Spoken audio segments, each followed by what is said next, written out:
lost all control. Gravity is all that I know. She's over me. She's over me. She comes with her hypnotic dance. She holds me here with only a glance. She's over me. She's over me.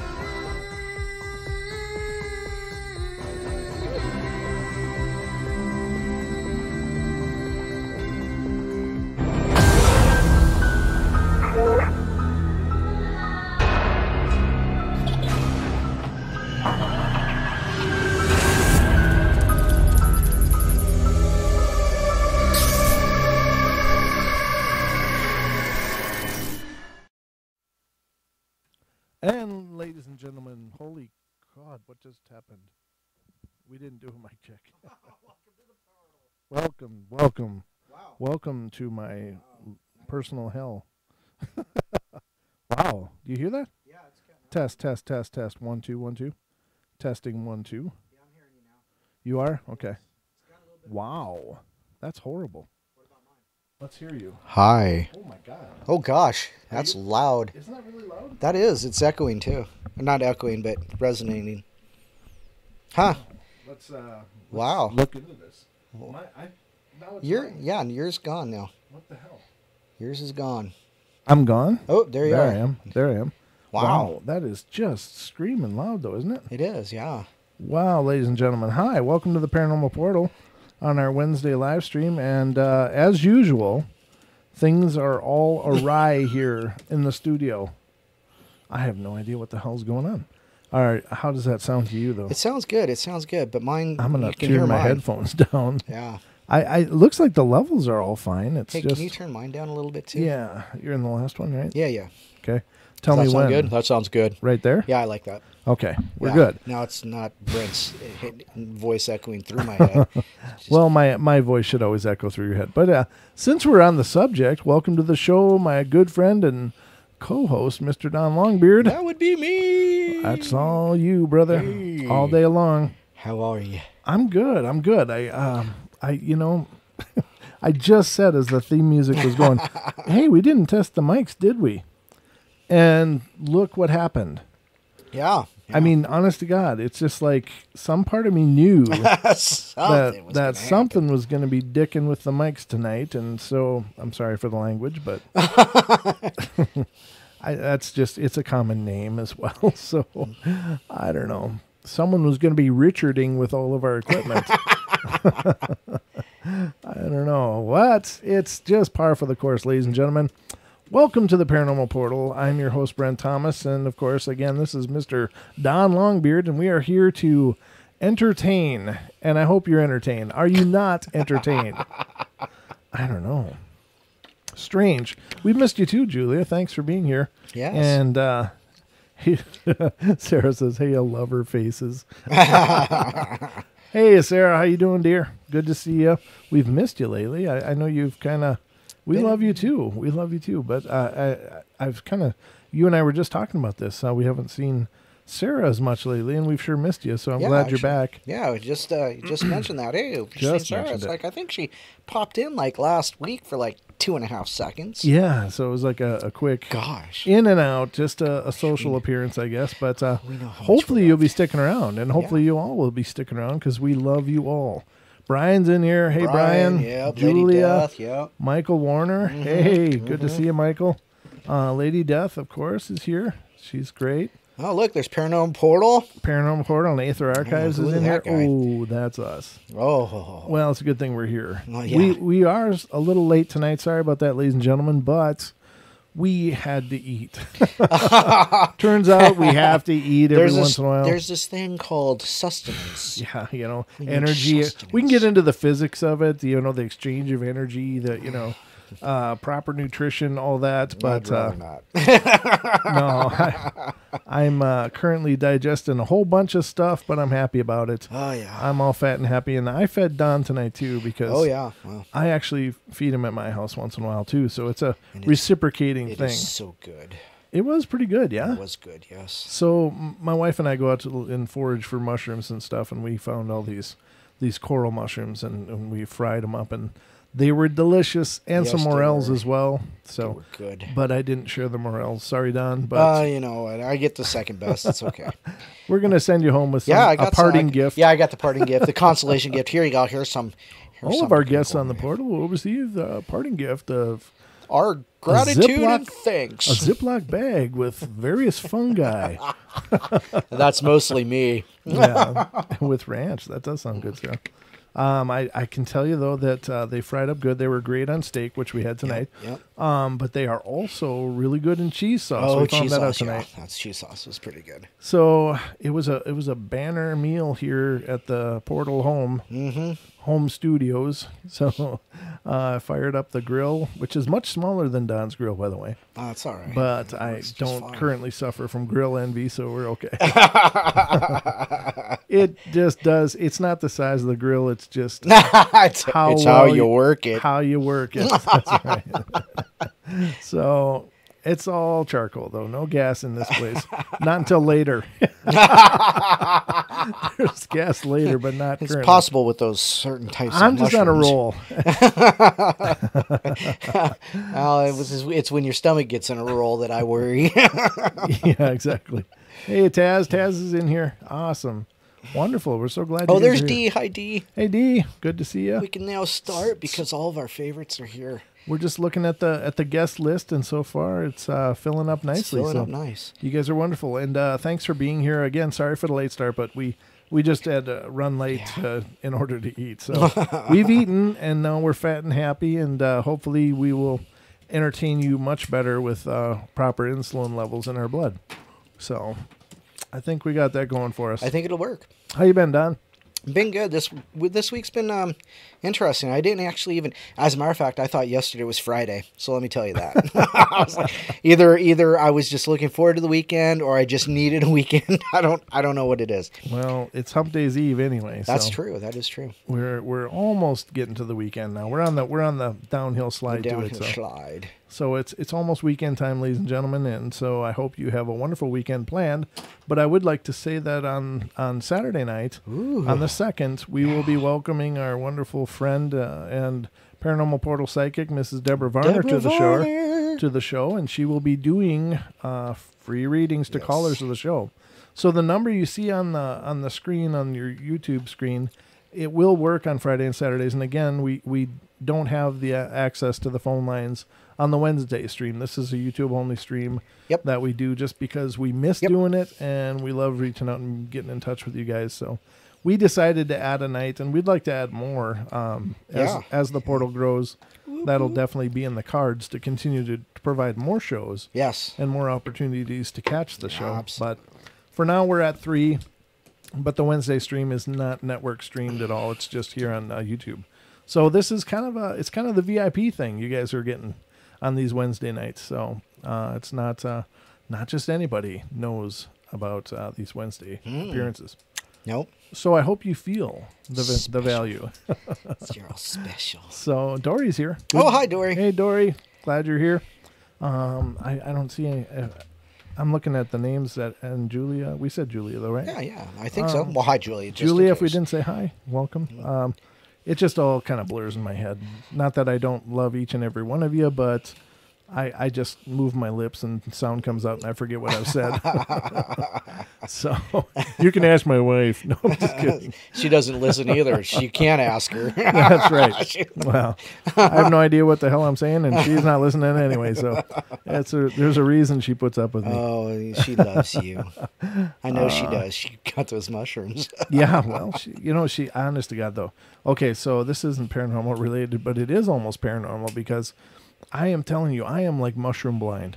I can walk right over mushrooms and not see them. I can be looking with all the desire in my heart to find mushrooms, and I won't find any. And then my wife will be behind me and go, oh, there. Don't step there. And then I'll Don't look step there. down, and they're like all around my feet. It's like I can't see them. I don't know what the hell the problem is, but She definitely has the mushroom vision. Uh-huh. She caught them and found all of them, and it was wonderful. And we had a big haul. We went a couple days ago to a remote state park area here in the north of Idaho, and found some amazing bounty of mushrooms.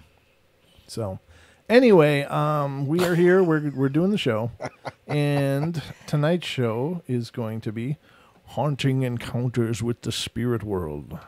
Let me try that again. Hold on. I'll try a special effect here. Uh-oh. Uh-oh. They're built into the board, and I never use them, but I should sometimes. Let me just do this quick. Hold on. Let's see what he comes up with. I got to look and see where I'm at. Hello. Haunting encounters with the spirit world. Ooh. Thank you very much. So that's my. That was good. Thank you. I appreciate that. That's awesome. Like I said, they're in the board here, and I never use them ever. But thought I'd put them in there. So anyway, we're gonna do some fun stories tonight, and hope you guys enjoy the ride. So take it away, Don. Oh, yeah. Just one time in band camp. Well, no, we should go through the other shows that are coming up. So Deb is coming up on Saturday. On Saturday. And the second? On the 2nd at 10 p.m. Pacific time, so don't miss that. Then on June 8th, Robin Moonshadow will be on to talk about Little People and Proto-Pygmies. Yes. And she's a longtime researcher of it, and I was just talking to Robin before the show tonight. And we're both really excited. She's excited to be coming on the show. And we're excited to have her. I'm thrilled to be having her because it's one of those areas of research that it's tough as hell to find people that are, really involved in this and really look into it with other than just a passing fancy. I mean, there's a lot of people out there that claim to have seen them and claim to have had experiences, but not a lot of people are putting the testing their mettle and getting out there and looking for these stories, looking for these legends and researching them and looking to, find out what is going on, because these little people are everywhere. Every culture pretty much in the face of the world has some reference in their history or in their lore of these little people. Mm-hmm. And by little people, I mean, there are some versions which are just inches tall, and there are other versions which are like 3 or 4 feet tall. So there's quite a range there, and I'm sure that's, again, they, much like the Sasquatch, they've chosen our absence.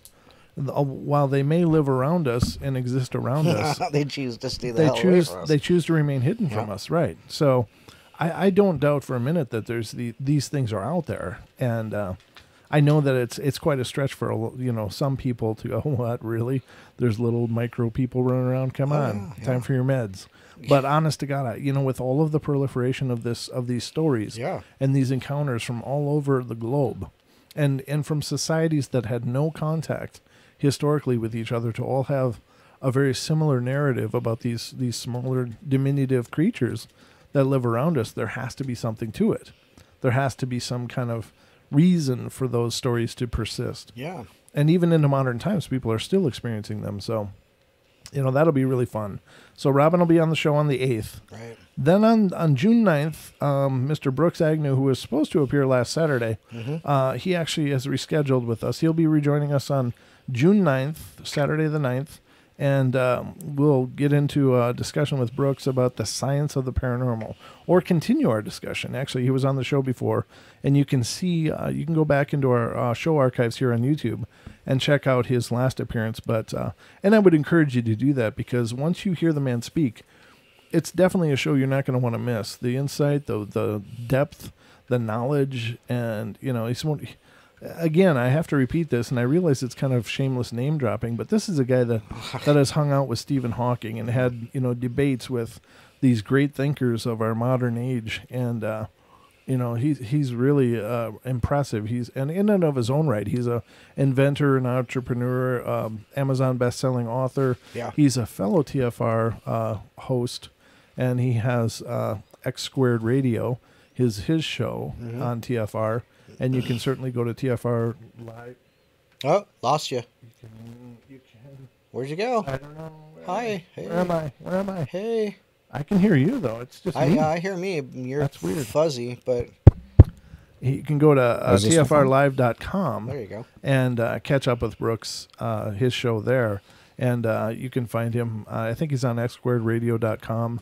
And just do searches for Brooks Agnew, and you'll find him. You'll find him. He's out there, but an amazingly compelling guy. And his most recent book is A Charm of Favor, stories about the Clinton crime syndicate. So really amazing. And he's got several other books out there as well. The Birth series is his. What he, it's written as a narrative, but it's what he believes is the actual history of the Earth. So he's a very talented guy that takes these ideas and these concepts and he wraps them up in a narrative in order for them to be entertaining as well. So he'll be on the 9th. Then we move to June 22nd. Duncan Campbell, who is our amazing friend and researcher over in the UK, he'll be joining us on the 22nd to discuss all things paranormal. Duncan is incredibly dynamic person as well. He's an Illuminati researcher. He's a therapeutic hypnotherapist. Therapeutic hypnotherapy, is that right? Sure. And he's a UFO researcher. He's also a paranormal investigator. So And a Reiki master. is he Yeah, I believe he said that. Yeah, I a really Reiki do. master? Okay, Yeah, I you're believe so. probably right. It's just these people have such amazing I know, they're laundry lists. Their resumes are just huge. I know, mean, right? And then I think, And here I am, ex-manager of, managed this and managed to get in and out of that. I worked at McDonald's once. Mostly No, I I had never a paper bag on my head. Yeah.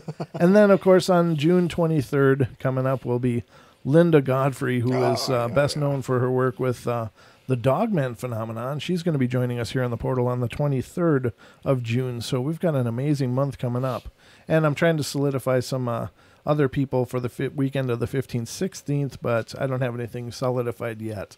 So as these updates come in, I will let you guys know. But I'm also going to post this laundry list on our Facebook page for dissemination. So that's what I know. So anyway, that's what's coming up here on the portal in the near future. So I hope you guys will tune in for all of those, because I'm telling you, it's one of those cool things. Yeah, this month is rolling. It is, and it's just been that way. That's one of the beauties of the portal and how it's grown, is that we're making these contacts with such amazing people. I'm going to reach out to Bear again, too, and see if he'll be on the show. Bear, Jim King, otherwise known as Bear, he's he's the premier Bigfoot researcher in my book.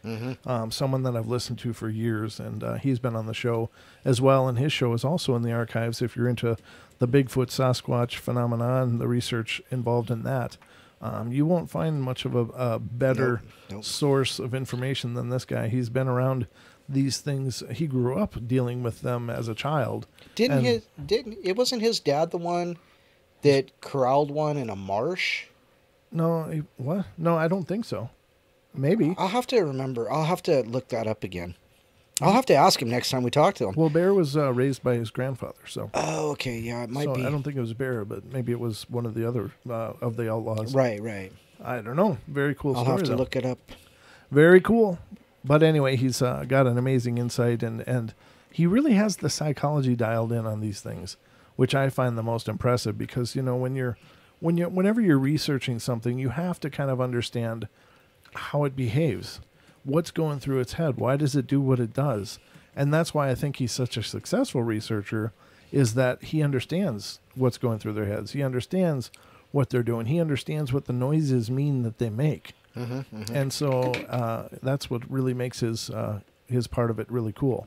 So I'm going to try to get him back on the show as well, because he's one of those guests that just really, really interesting, and a great, great guy to talk to. Really easy to talk to, and full of knowledge and information. And the man can spin a yarn like nobody I've ever met. Yeah, no doubt. I mean, Wow. And he's just full of the knowledge that we just so crave. Right, exactly. I mean, the guy can just tell a story for days, and it's interesting. You don't ever lose your audience when you listen to him. It's just like you want to see what he's going to say next. Really cool guy. But that's all the promotional stuff coming up here on the portal, and I just wanted to take a few minutes to put that on the table because I've been working hard to bring you guys the best guests and shows lineups that I can possibly manage. And you've been finding good ones. Yeah, we have. I'm really excited about Linda Godfrey appearing too. Because that's an exciting one for me too, though. Yeah. I mean, she of course is best known for the Beast of Bray Road, the work, the book that she published about the Dogman phenomena in Wisconsin, which is where she's from. So very cool things coming up in exciting times. So let's see. I don't know if I want to read this one. This is kind of an overview of some pretty well-known haunts out there, and I pulled it up because I thought it was. I know you like the history part of it, Don, more than I do, but I think maybe many of you out there also get into the history of it. So let me read through this 10 list. A list of 10. Oh, nice. So the first one is Kate Morgan haunts the Hotel del Coronado.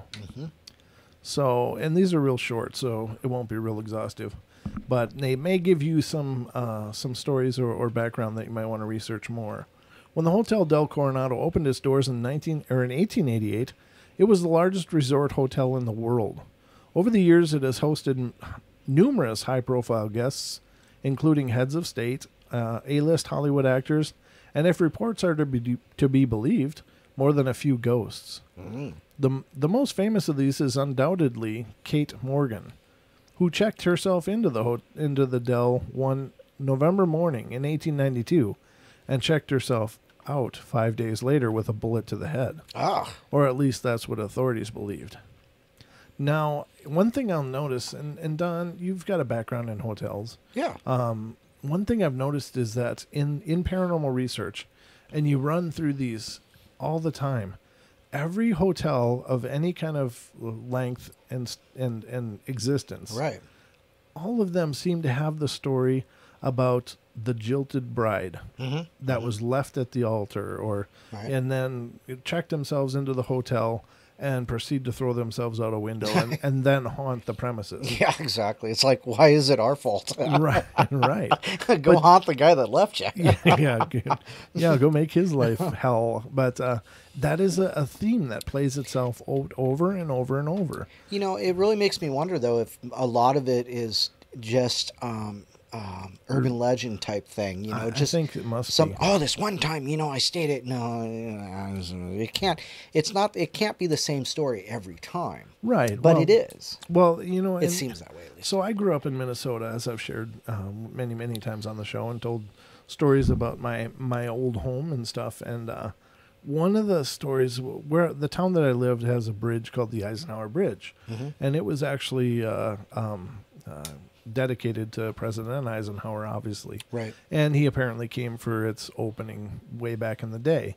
But the stories about when they were pouring the footings or setting the footings for the bridge were, and I grew up hearing this, it was that the divers went down, and as they were setting the footings or mapping out where the footings were going to go for this bridge, they encountered fish the size of sharks. Came up, surfaced, absolutely terrified, and refused to go back down. Wow. Now, I thought that was pretty amazing, and of course, it was kind of one of those things of local pride, right? So you go around saying this. Now, I've since toured around the country, and many different states and areas of the country with my last job, and what I bumped into in many places was these places that had these bridges. That story repeated. Oh yeah, you should check out this. If any kind of conversation came up about paranormal or cryptid kind of things, it'd be like, oh, you should check out the story about this bridge. Yeah, when they were pouring the footings, and it would be the same narrative. And it's like, wait a minute, how many of these big fish are there, and why are people having the same experience? Or, again, you get to the urban legend kind of thing, and it's somebody took the narrative and just kind of transposed it onto their location. Yeah. And that happens too. I mean, because, think of, how many times have you heard, when they were pouring the footings for this bridge, a guy drowned and now he haunts the bridge like a troll. It's like, well, I mean, that's one of those, those are one of those really ones that you have to look into. Right. I mean, you got to do follow up on that one and go, well, was there, I believe somebody died on it. Sure, that happens all the time. I mean, look at the Panama Canal. Right. People are buried in the cement. But every little county trestle has the same basic story. Right. Yeah, and I actually, again, in the same town, there were these huge grain elevators, and Oh, yeah, they they're were dangerous. They were like skyscrapers, but there's a story of a man, of course, falling in and being, locked in the concrete where his remains remain. And that's another theme that seems to replay itself in any kind of major construction as well. Yeah. So I don't know what these stories. Why do these same narratives resurface? But I'm sure that it's a case of people just transposing a story from one place and inserting it where they live. Could be. I mean, because there's got to be something interesting. I mean, how many real stories have you heard about Sandpoint lately? And I really haven't heard a lot. I don't get out though. Well, okay. I'm really kind of a hermit, But, honestly. well, we have Julia for that, though. I mean, Julia's apparently cooked into this stuff because she's like, oh, go to this graveyard, go to that graveyard. We're going to get there, I promise. Yeah, eventually, we'll get there. In the near future, But we'll yeah, be doing that. Yep. yeah. But no, that is cool. But I just thought that was interesting as I was reading that story. It's like, well, that's a story you hear a lot. People, and maybe that's a psychological thing where people that are on their last emotional leg check themselves into the nicest hotel. Excuse me, some of my dinner. Revisiting, I'm being haunted by the gases of medium rare steak, but that people maybe get into these low spots and they check themselves into hotels and then they check themselves out just that quick, and they're like, well, I don't want to have to clean this up. This sucks. And maybe because they know that they're going to be found pretty quickly, that they're not going to be festering for a week, Oh, that's how you get stone tape. yeah, exactly, and bad stains. But but interesting enough. But I don't know. But I don't know. Hearing hotel and then thinking of somebody killing themselves and remembering that story of those so many jilted brides all over the place check into hotels and throw themselves out a window because they're pining for somebody that left them at the altar. Huh. It's just amazing how that repeats over and over and over. No wonder I don't like the word marriage. The next one is the Winchester Mystery House, and of course there's the new movie out. Right. Is that out now? I haven't seen it. Yeah, it's out. I haven't seen it. I don't have. I'm not much interested in that. Not just because anything Hollywood gets a hold of. Yeah. They sensationalize the hell out of it. Yeah. It just becomes this fabrication of exaggeration and a lot of artistic license that it doesn't really resemble the truth anymore. And of course that can be seen in all of the Conjuring movies and anything that Ed and Lorraine Warren did. While their stories of what happened are incredible in their own right, but when they become Hollywoodized, it just becomes this this amazing exaggeration of phenomenon and I don't know. It's no longer any credibility to it in my eyes. Right. Yeah. So, but let's read about the Mystery House, the Winchester Mystery House. If there were an all-star team of haunted houses, the Winchester Mystery House in San Jose, California, would be leading the rankings. The sprawling Victorian mansion in Silicon Valley is unsettling, to say the least. The mansion was built by Sarah Winchester, the superstitious widow of William Winchester. The couple amassed enormous wealth from the manufacture and sales of the Winchester rifle. After William's death, Sarah moved to San Jose and began construction on what would ultimately become the famed Mystery House. Legend has it that after her husband's death, Sarah Winchester consulted a medium who told her that she would be continually haunted by the spirits of all those killed by Winchester rifles. She could appease the angry spirits, however, if she never stopped construction on her home. Right. She hired several construction crews to work day and night on the expansion, but she neglected to hire an architect. So the house is full of engineering oddities, like doorways that open up to 30-foot drops and staircases that lead right into the ceiling. Sarah later justified the bizarre design of the mansion, saying it was intended to confuse and mislead the angry ghosts that plagued her. Now, I don't subscribe to that thinking at all, that just because they created something that they suddenly have to have a karmic debt Right. to all those people that may have been killed by a Winchester rifle. I don't believe that, because then what if people that make hammers, do they Yeah. have to, the mob is creating ghosts to haunt them too, or what? It's just Right. Yeah. anything that is created is a tool. It's a tool of some kind. Now the use is what determines, whether it has a karmic debt attached to it or not. Yeah. And that belongs to the person that used the tool. Like Lizzie Borden's axe. Right, exactly. Now, everybody that, whoever the company is, doesn't have a karmic debt because they created an axe. Yes, they're not. They were not responsible for the actions of the individual. Right, and so I don't subscribe to this theory at all. I think that maybe the medium has a husband who is a construction guy. Construction worker. I mean, made seriously, a bundle of money. right? You know, I know if this guy. Somebody looked into that. Maybe Yeah. they would find something interesting like that. Like, wow, it turns out she was from the family of blah blah blah who owns a construction company.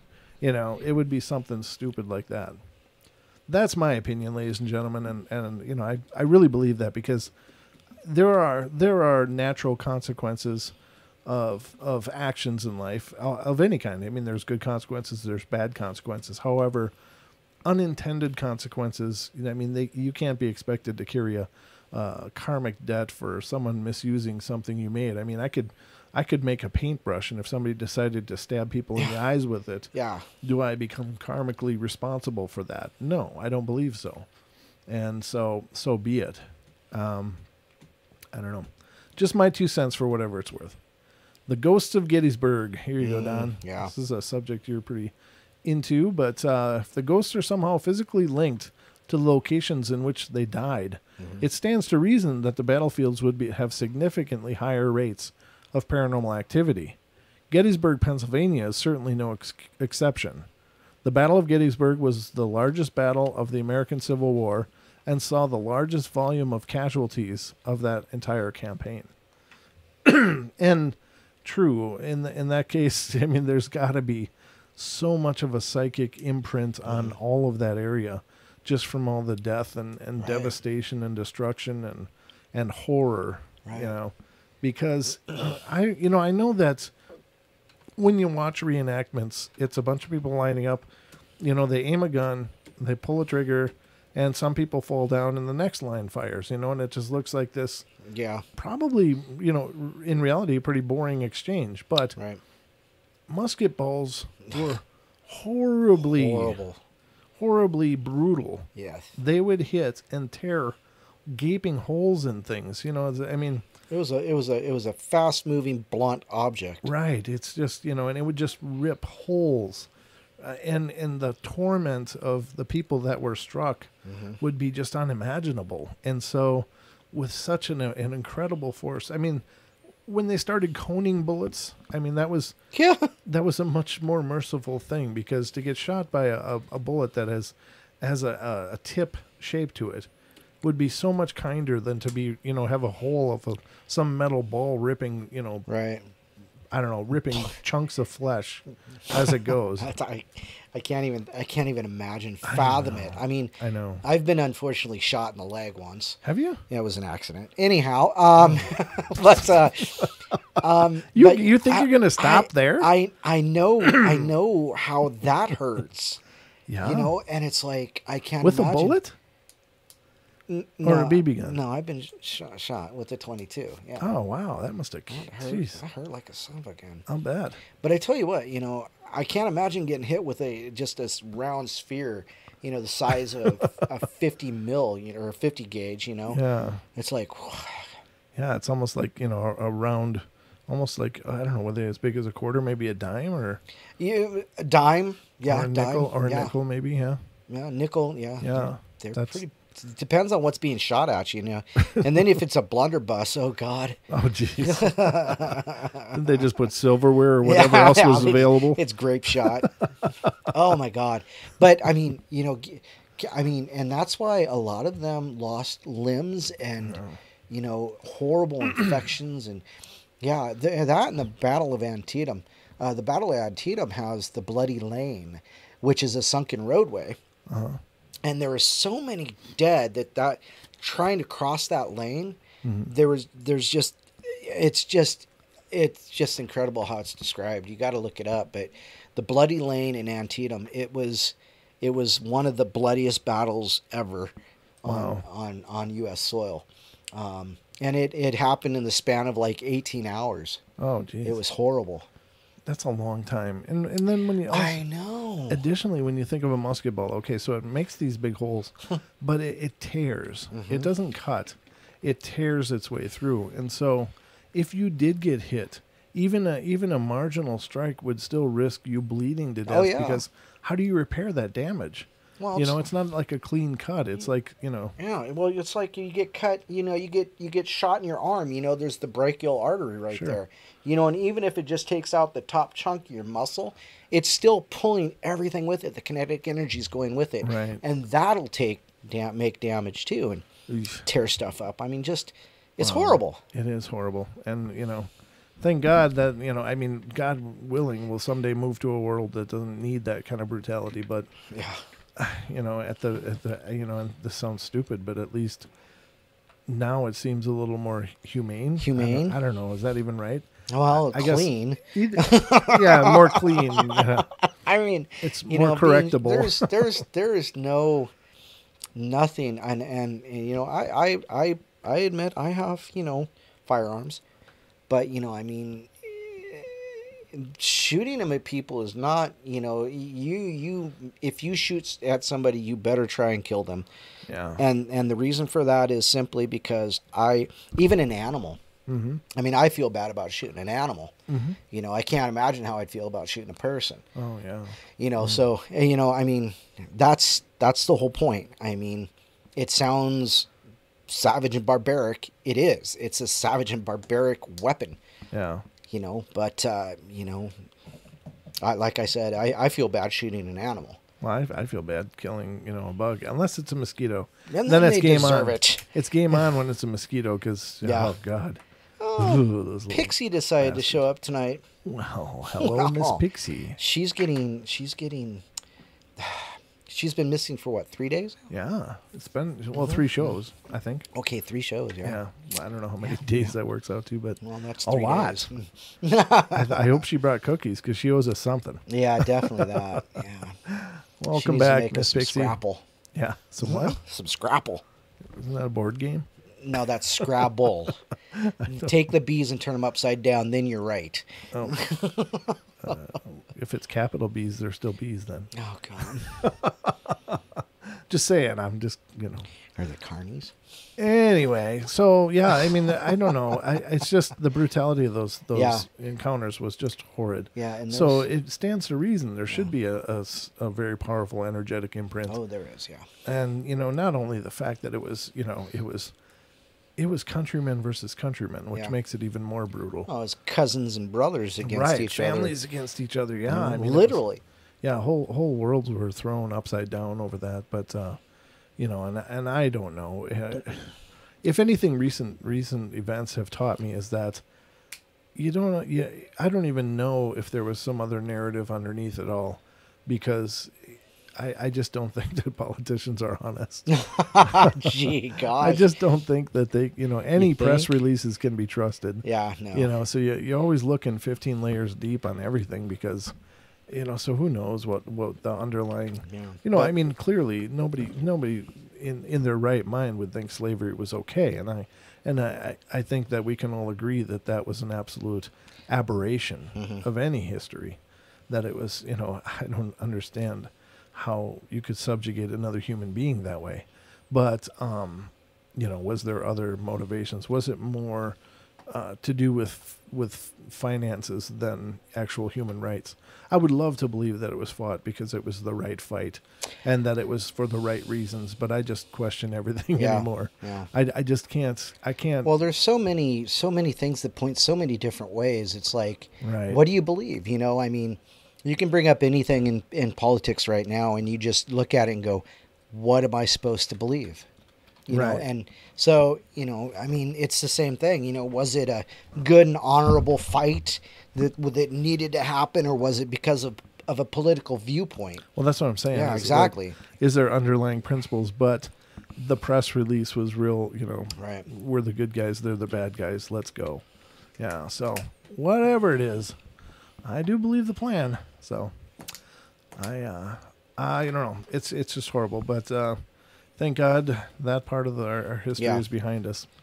So Eastern State Penitentiary is next. Oh. And this is another haunted Pennsylvania landmark. Eastern State Penitentiary was a prison that was opened in 1829 and operated for almost 150 years before finally being shut down by the state in 1970s. For more than a century, the prison housed the most brutal murderers, serial killers, and rapists the state had to offer. And it kept them in harrowing conditions, no heat, no plumbing, spoiled food, and if the prisoners stepped out of line, the sadistic guards were all too happy to throw a little torture their way. Yeah, you know, there's not much, if you're looking for a haunting, there's not much better place to look than any kind of decommissioned prison. Right, and especially one that was turned into a mental hospital. Right. So when you couple the two of those, so then you've got people in the mental hospital. Well, in this age, there was no. Well, I mean, there might have been mental hospitals, but I mean, if there was criminally insane or just criminal, it didn't matter.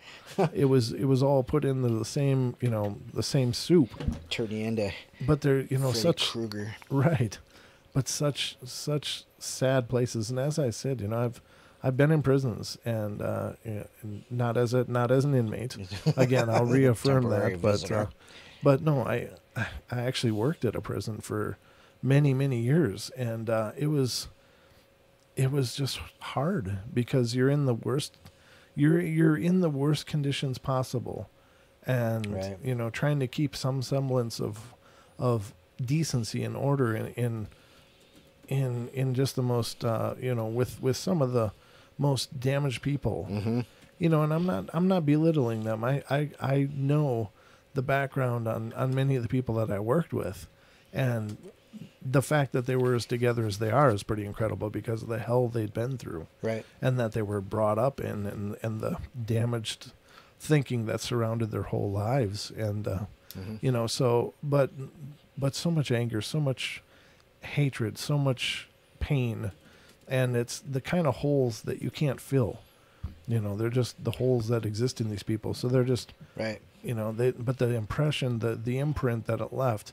And it was when I went to my next job after that, I was walking into work the first day, and I happened to work in a college next, doing IT work, and I walked into work my first day, and I was looking around, watching all my angles like you do. It just becomes a part of you. Yep. You watch your angles. You look at body positions. You look at body language. You look at. Yeah. What are the dynamics of what's going on around you, and you're calculating all this on the fly all the time. And I had it all weighed in. I knew what I wanted to watch and what I wanted to stay away from and keep my distance from. And then all of a sudden it occurred to me, I don't need to know. I don't need to do this. I'm not in that kind of situation. I'm not in the cage anymore. Right. And it was like somebody just lifted a bunch of concrete blocks off my back. Mm-hmm.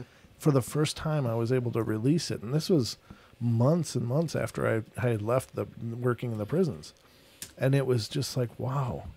And I just felt like I was on vacation, right? Because I'd worked for so many years in such a high pressure mm-hmm. position, and managed to do pretty well. I think I did a lot of good things there, and I felt really good about the time that I worked there. But it's just when you're working in that kind of You're always paying attention. You're always watching everything. And I didn't realize how much strain I was under until the very next time. So the fact that those places are haunted, I get it because I'm still haunted by those experiences, that I had in there on some level. I mean, it just leaves an imprint on your soul. Right. So, hey, Pixie, have you ever been there? She says that prison's creepy. I'm wondering if she's ever been there. Oh, Eastern State, yeah. Yeah, that would be interesting. I know that there's been several of the ghost hunting shows have gone there. Yep. And I've seen many, and I think that might be the location where they caught that shadowy apparition walking up the walkway towards the Camry. Yeah, it was Taps, wasn't it? I think so, yeah. I think either that or Ghost Adventures, one of the two. But yeah, Taps was there. I know probably a few times, but I think Ghost Adventures was there. I think that Ghost Asylum was there. Many people have been through these places and gotten some pretty incredible footage. Whether or not you can believe in that, because some of the shows are so highly edited that it's hard to know what actually happened versus what you're seeing. But anyway, very, very cool. So that's Eastern State. Did she say she'd been there? No, she said she hasn't been there, but she's seen the shows. Yeah. And, everybody, as a matter of fact, Sarah says, it was Taps. Ghost Adventures was there too, but Taps was first. So, yeah. Oh, yeah. Taps was first with so many things. Mm-hmm. All right. So the Bell Witch is next. Now, this isn't... the Bell Witch. That is a real phenomenon. I knew that. Yeah, okay. Remember the Blair Witch Project? That's what I was thinking of. That's funny. You know that nausea-induced shaky cam horror movie from the late 90s? Loved it. About a bunch of stupid kids who get stalked in the woods by a misunderstood elderly woman named Blair? Well, that travesty of a movie was directly inspired by the real-life legend.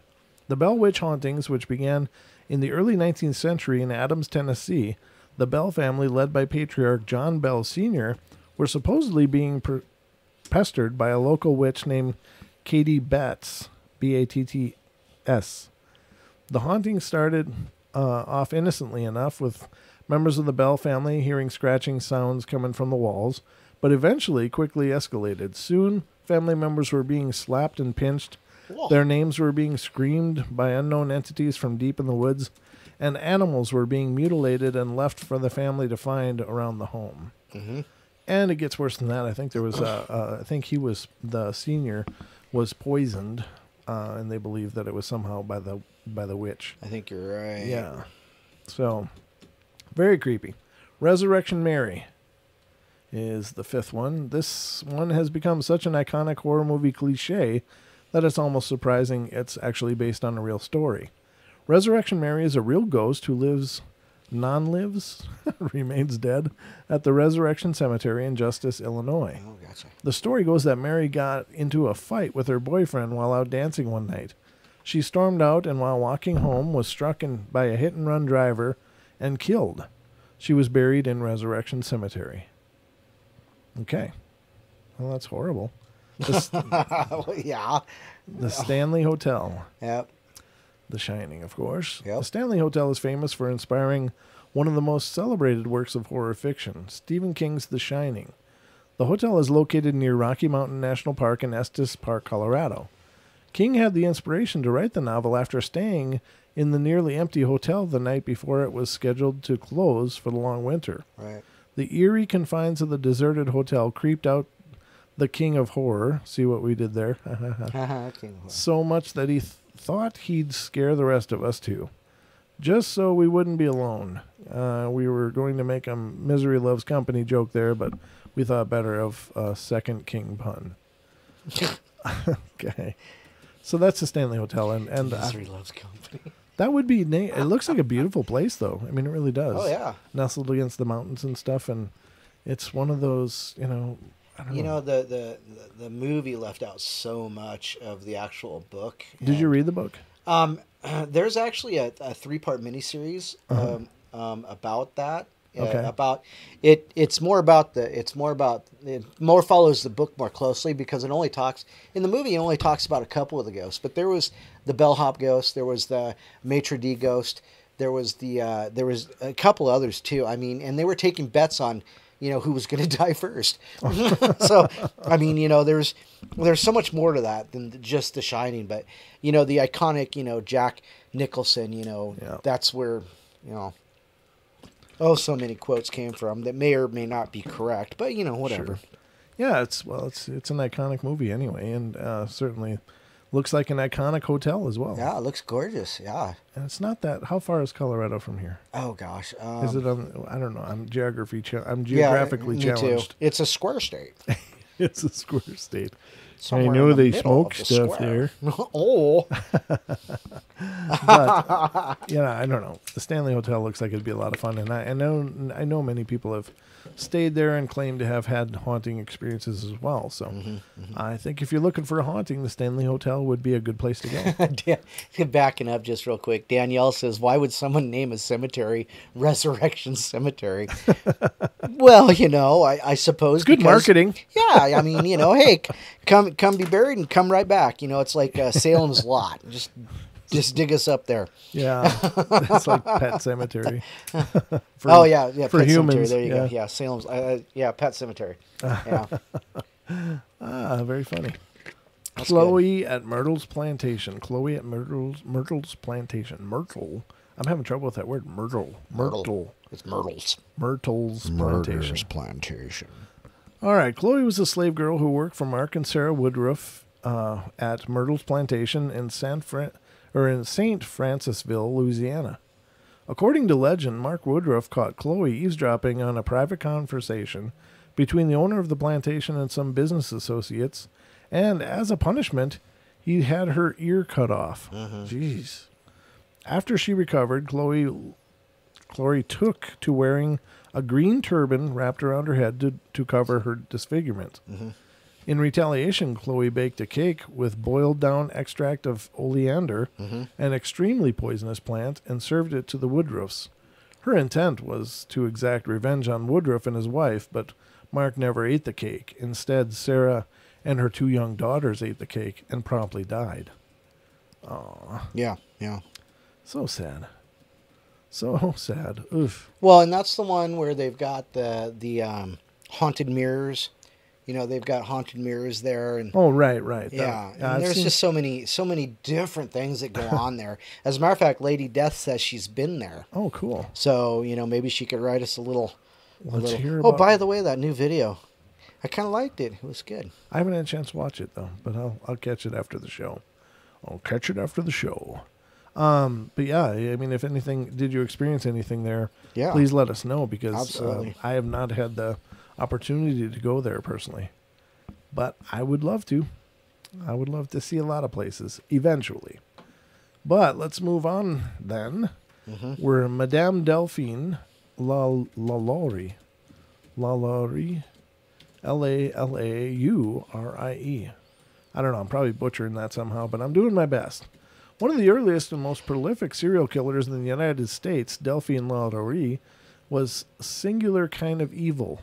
She appeared to be an upstanding member of the New Orleans social elite in the early 1800s, and by all accounts was a perfectly pleasant person as far as antebellum South social standards go. But despite her general outward appearance, Madame Lalaurie was an uncompromising sadist who brutalized and tortured dozens, if not hundreds, of slaves over the course of several decades. Lalaurie tortured her slaves in the attic of a grand mansion she had built for her and her family on Royal Street in the French Quarter. The mansion still stands and has become one of the biggest tourist destinations in New Orleans. Or Nowlands. And then, of course, number 1 is Lizzie Borden. Lizzie Borden took an axe. Everyone knows the folk rhyme. Lizzie Borden took an axe and gave her mother 40 whacks. When she saw what she had done, she gave her father 41. Lizzie Borden murder case was the O.J. Simpson trial of the 19th century. Andrew Borden, a prominent businessman in Fall River, Massachusetts, and his wife Abby were murdered in their home on the morning of August 4th, 1892. Lizzie, their spinster daughter, was the prime suspect and eventually tried for murder of her parents. After a lengthy trial, Lizzie was acquitted of the crime on the grounds of insufficient evidence. No one was ever convicted of the murder of Abby and Andrew Borden. Lizzie lived out the rest of her life in a new house in Fall River, eventually passing away in 1927. The house where the murders took place, however, still stands and now operates as a rather morbid bed and breakfast. Wow. Guests who have stayed in the inn claim to hear footsteps and see the ghostly apparitions walking the halls. Visitors brave enough to stay in the room where Lizzie's mother was killed have reported being woken by blood-curdling shrieks coming from the floor on the side of the bed, the exact spot where Abby was bludgeoned to death. Huh. Wow. Huh. That's creepy. You know, that really is creepy. As a matter of fact, there's another story that comes up behind that, saying that there was another murder after she had moved out of the house, but another murder that kind of followed her along. Oh. So she was accused of more than just one. Now I don't know how that. Well, apparently she died in her new house, so she must not have been charged. Yeah. Formally, but I know that the thing is that there's I don't know if you ever watched the Dead Files with Amy Grant, I think is her name. She's the medium on there, and she I thought she was Amy there. Grant was a Christian singer. Yeah, she is. I probably got the wrong name. Amy something. God, I can't remember. It's been a long time since I watched it. You're right. Amy Grant is a singer, but Amy Allen. Amy Allen is the name There I'm you go. looking Okay. for. It just came to me now. So if any of you said it in the chat as well. Oh, thank Lewis you. said Amy Adams. Amy Adams. She's the Disney, or she's the redheaded actress. But Oh, okay. Amy Adams. But no, Amy Allen is the psychic on there, and she had some really interesting things to say, and I can only paraphrase it, but she saw the negative residue of Lizzie crawling around the house as kind of a black, gooey thing. Really? And it didn't come up on their show, I don't think. It might have, but there was talk of potentially incest by the father, and that if that were the case, it would explain the way that she murdered both of them, especially the father, because the father was killed with basically his whole face removed by axe strikes. Now, That'll happen. in those kind of cases, where those kind of murders happen, the fact that she spent so much time hacking at his face was very makes it symbolic personal. of her trying to remove His identity. his face. Yeah. Maybe from her mind, that she was lashing out at it because of, what she sees in her head because of all the damage. Right. Now, I can't say that that's true or not, and I don't ever mean to, float accusations like that. Well, that's what happens when you learn the stuff that we've learned when we Right. worked in prisons. Right. Yeah, exactly. It's just That's the way we look at it. right. But it would stand to reason then that because she was murdered and she murdered him in such a way, if she did indeed murder him, that it was very psychologically accurate for someone who is lashing out at a tormentor. So Right. I'll leave it there. But yeah, it's really dark and horrible, and certainly no fun to talk about. Hey, we have somebody who we don't normally see in the chats in the YouTube chat. Oh, okay. Who's Shout out to Deb. Hi, Deb. Hi, Deb. How you doing? She's here. Oh, yeah, ladies and gentlemen, Deb Varner is, of course, our Deb, who will be on the show on Saturday Yes. doing the readings. So, just saying she's here. Better recognize. Recognize. Better say hi. Better say Especially hi. if you want to talk to her. That's right. And as a side note, please call in early if you call. Early and hold the line. And hold the line, because I can't say how long the readings take. Each one has its own pace. And we don't want to ever make Deb feel like she has to force a reading in a certain amount of time. And so. hurry somebody along, yeah. Right. So I just want to make sure that, if you're going to call in right away, and hold the line, because we'll get to you as soon as we can. First come, first serve. Right. Well, yeah, it really is. It has to be. And unfortunately, the last time Deb was on the show, I had to cut it off. Right. With 3 people still on hold. And I feel bad about that, because I want to give everybody a chance. Right. But it's not like making eggs. Yeah. There's not a fixed recipe involved here. It's not a short order. Right. So we got to give her time. Give her time to do her thing. So Deb is on next Saturday. This coming Saturday. Though this next, yeah. Yeah. This the next 2nd. Saturday. Yeah. June 2nd, she'll be on the show. So better recognize and call in early. So let's continue on then. Yeah. That was that list. So hope you guys like it. I'm not going to do this one. Disney's Haunted Mansion. What is this? Real hauntings in Disneyland's Haunted Mansion. Mm-hmm.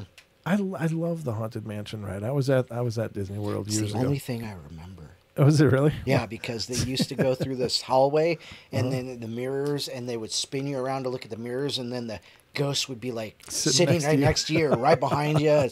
That's the portraits, the changing portraits. Yeah. That was back in 79. Is that when you were there? 78, 79. Yeah, I was young. Oh, okay, gotcha. I was young. I was there in about 99, I think I was there. Oh, jeez. Right before the millennium. You could actually remember it, though. Well, yeah. I mean, it was a lot of fun. I brought my oldest son, who was my only son at that time. But after his mom and I separated, and I think we were divorced by then. But yeah. Yeah, crazy. It was a good time. Had a lot of fun. So, I'm not going to read that, though. I mean, it's just a little little blurb. Yeah. And, but there's a few of them, I guess. Okay, well, why not? Okay. It's a encounter with the spirit realm, even if it is. I do think we should take a little break, though.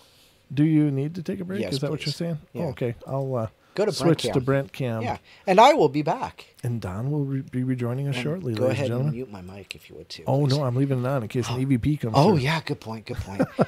And I might need it if my mic acts up again. That's true. Okay, so I'll be back. Okay. Return. All right. Do a shadow dance on your return. No. There you go, ladies and gentlemen. Only on the portal.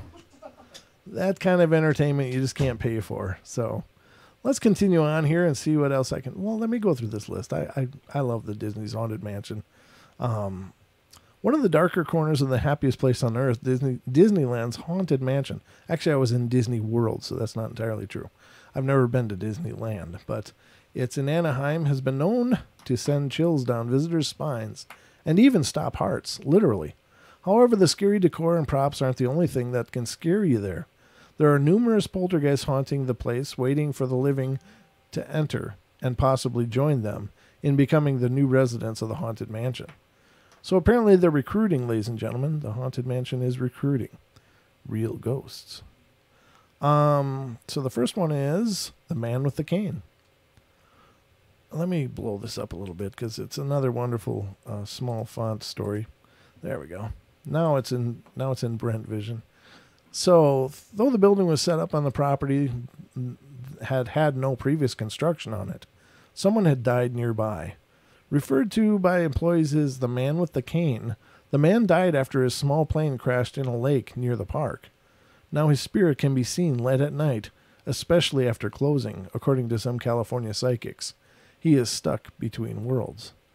Now, if you go onto YouTube, you can actually see a video, and it's allegedly using their CCTV cameras, their security cameras around the Haunted Mansion, but it's an exterior view, and you can see what looks like a spirit walking down the sidewalk, and it walks through the gate at the front, the tall metal gate, goes across the way, and looks like it just goes for a walk out on the nearby lake, and I'm sure it's a man-made lake there, but it just walks out there.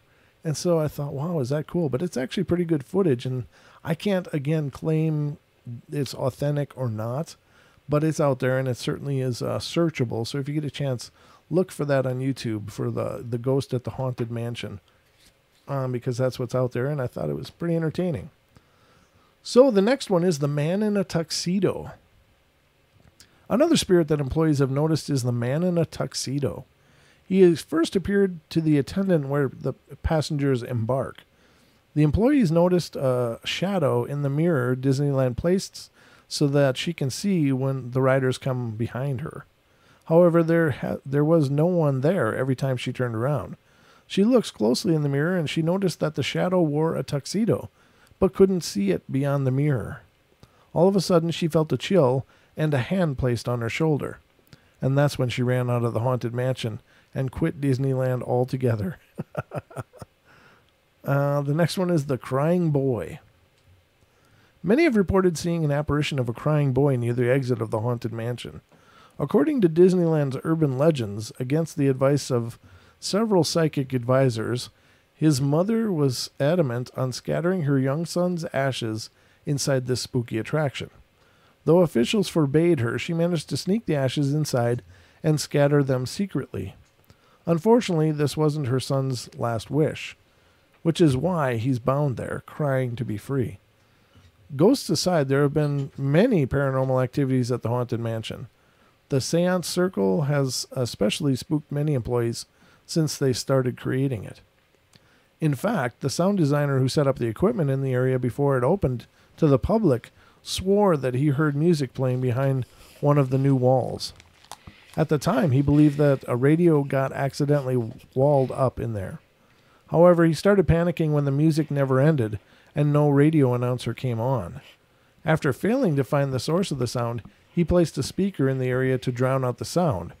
So next time you're there, don't think that everything you see is just a prop. Chances are that you're staring at a ghost who may decide you're worth keeping in the Haunted Mansion. So those are the ghosts of the Haunted Mansion. Now, I think that the ashes of the boy is an urban legend. I don't think that that's actually accurate, because apparently they clean the hell out of that thing every night, you know. And They so have to. right. So I mean, they're incredibly hygienic, and so if there were ashes in there, they probably got hoovered up the same night. So I don't think that it would probably be a reason for a spirit to linger.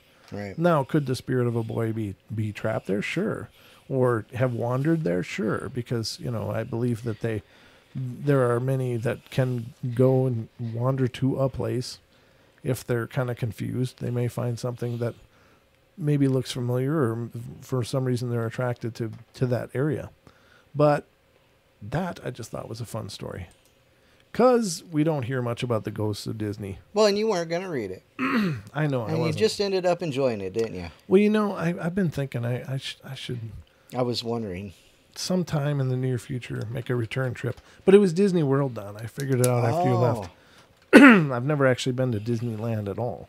Oh, okay. So, but I love Disney World. That was a lot of fun. It was an amazing place. When I went there years ago, I stayed right on the grounds in the Polynesian Hotel, Disney World. And then you can just get on the tram and ride it to any of the different parks. And I loved all the Disney parks. They were really cool. But my favorite, I think, was still Universal Studios in Orlando. That was epic. Nice.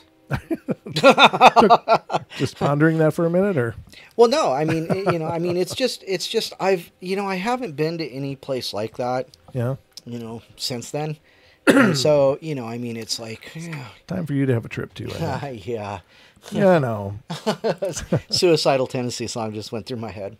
What is? I don't know. It's called Trip of the Brain. Oh, okay, gotcha. Yeah, that's the kind of trips I used to take. Yeah.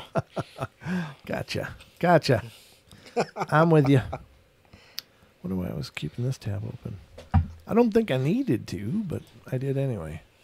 So let's continue on our journey here, and let's get to some other stories. Because other stories are fun. What the hell is this? Is this only one page? Did I go through all of this already? I don't know. I thought there were several pages. Shot by ghostly force? I don't remember that one.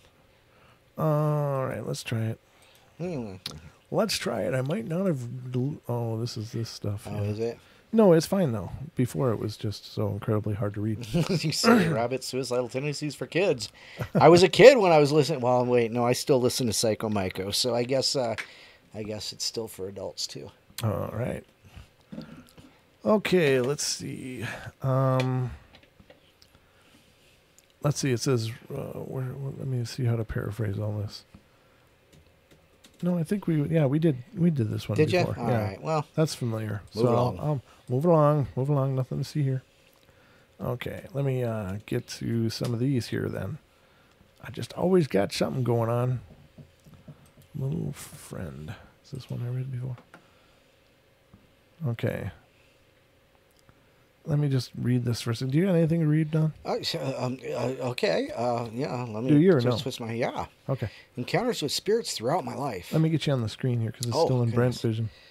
Brent Vision is so much better. Well, thank you. Well, thank you. Hey, there we are. Let's go to full beard vision here. Okay, let's move along. My family and I lived in our 3-bed house in in Poole in Dorset, England for the past 4 years. I live with my 3 daughters, ages 13, 15, and 18, and I have a son away in the Royal Marines. Throughout my life, I've seen a number of spirits ranging from since I was a small girl and saw and felt a warming presence of my departed mother. That experience was a lovely, warming gift from my mother. Very different from the paranormal experiences I came to feel throughout my teenage life. Living in various properties, mostly older places, but with the fresh feel in the daytime. My first strong and frightening encounter was when I was 17, living in Christchurch. I was woken one night very briefly stirring from my sleep to see a figure racing towards me at high speed, and although I did not see its face clearly, I felt his anger. It felt like it was angry at me. My body heavy and not completely conscious, I closed my heavy eyes. Next moment, my body was thrown in the air over my boyfriend, who was sleeping next to me, and I was pinned against the wall. Half asleep and half awake, screaming out loud for the whole house to hear my terror, I could do nothing. I could only see the speed and feel the anger of the entity. About a year later, when I was 18, I was seeing another guy, and we moved into a room in a shared house. I don't believe I have any kind of gift, but I feel something wrong in that place. Nothing too heavy. I was only 18 after all. The house was on 3 floors, and every room was rented by young people like me and my boyfriend. It was a Victorian house and had a heavy feel to it. I had only been with this guy for a couple of months when I woke him up one night, although I was not aware I had woken him. He recalled to me after that I had woken and sat bolt upright. I looked all around the room before settling my gaze on him. He said I spoke to him in a man's voice, and I kneeled up in bed and began to look around the room, talking out loud in a man's voice in a foreign language. He said I did this for a good 5 minutes, and he was too terrified to move. He said at the conclusion of this, I turned to him in bed and straddled him. I looked into his eye. I read ahead just to make sure it was clear. I looked into his eyes and spoke clearly, still in a man's voice. My recollection comes into account here as I feel myself looking through my eyes, but from the very back of my head. I hear a man's voice coming from my mouth, but distant, and I felt puzzled and dazed and out of focus. I actually felt the spirit move from my body as my spirit came back into possession. This is the most troubling and frightening encounter I've ever had. Since then, I've lived in various places and encountered tall, dark, gliding entities. Since my daughter was only 5, she has encountered with me and often on her own. She is now 15, and we live together on another property where there's a very strong entity that plays with us both. She's been awoken by a heavy force on her, and on more than one occasion a face above her face. We both have seen swaying shadows in the light of the hallway when our doors are closed. I personally have felt a searing sensation and the touch of this ghost, not a good ghost. We live on an old traveler's site. This is the ghost of a tall, unkempt man. I see him when I am just about to fall asleep. My body buzzes. I feel the heaviness. My pets don't share my room. And when I do fall asleep, he dominates my sleep, and I have to pull myself back. My daughter and I sometimes share my bed to have extra protection. We are at our wits' end, and we are going to move home soon. Incidentally, when we have guests, they have bad dreams in my house. The only time it seems to let up is when there's a man in the house. I should like to know if anybody knows, we can do anything about this. So, interesting. So the only time that entity doesn't come up is when there's another man in the house. But that's just in that one property. She's had other experiences in other properties as well. So, interesting. Yeah, it is really interesting. You know, and waking up with a ghost face in your face would be kind of scary too. That would suck. I can't think of, how that would feel, but I know that I would first, of course, you'd be startled.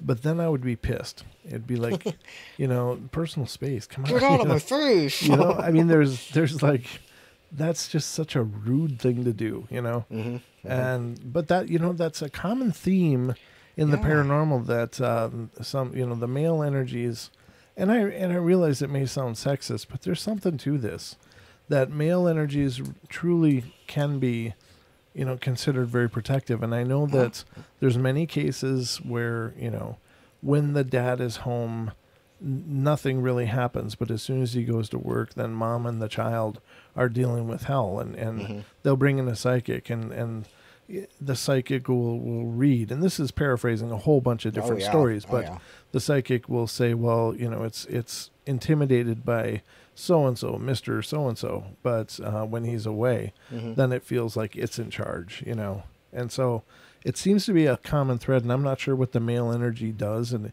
as far as a spiritual sense, because there is a male and a female, and I realize that it doesn't seem, as we have genders, of course, in our physical bodies, but I think that... Okay, this is going to get kind of deep, and it's kind of out there, but this is my theory, is that we have both male and female aspects to every one of us in our souls.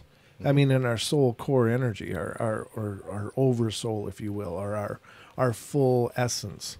However, we only manifest a portion of that in each of our lifetimes, and so for a male lifetime, you may only manifest the male portion of that energy cycle that is part of your core.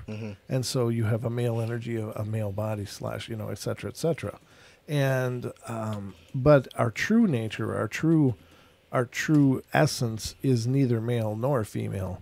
But I think that because it's both, not that it's the absence of either, it's just because it's both. But in these incarnations, I think we bring along that energy signature with us. I don't know if that makes sense or not. It's way out there. I apologize, but I don't usually speak too openly about these kind of things, but this is just my opinion of it. Well, you can think of it this way. I mean, all men and women both have testosterone and estrogen. It just depends on which one's prevalent in the that's a good point. Yeah. So I mean, you have both aspects. Right. It's chemically a presence as well, that we have estrogen and testosterone, but based on your being male or female will show which is the stronger. So, maybe that's a better way of saying it. Is just, we don't just bring male, we bring both, but the male energy is, of course, dominant. What we manifest in this reality, and therefore in our biology as well.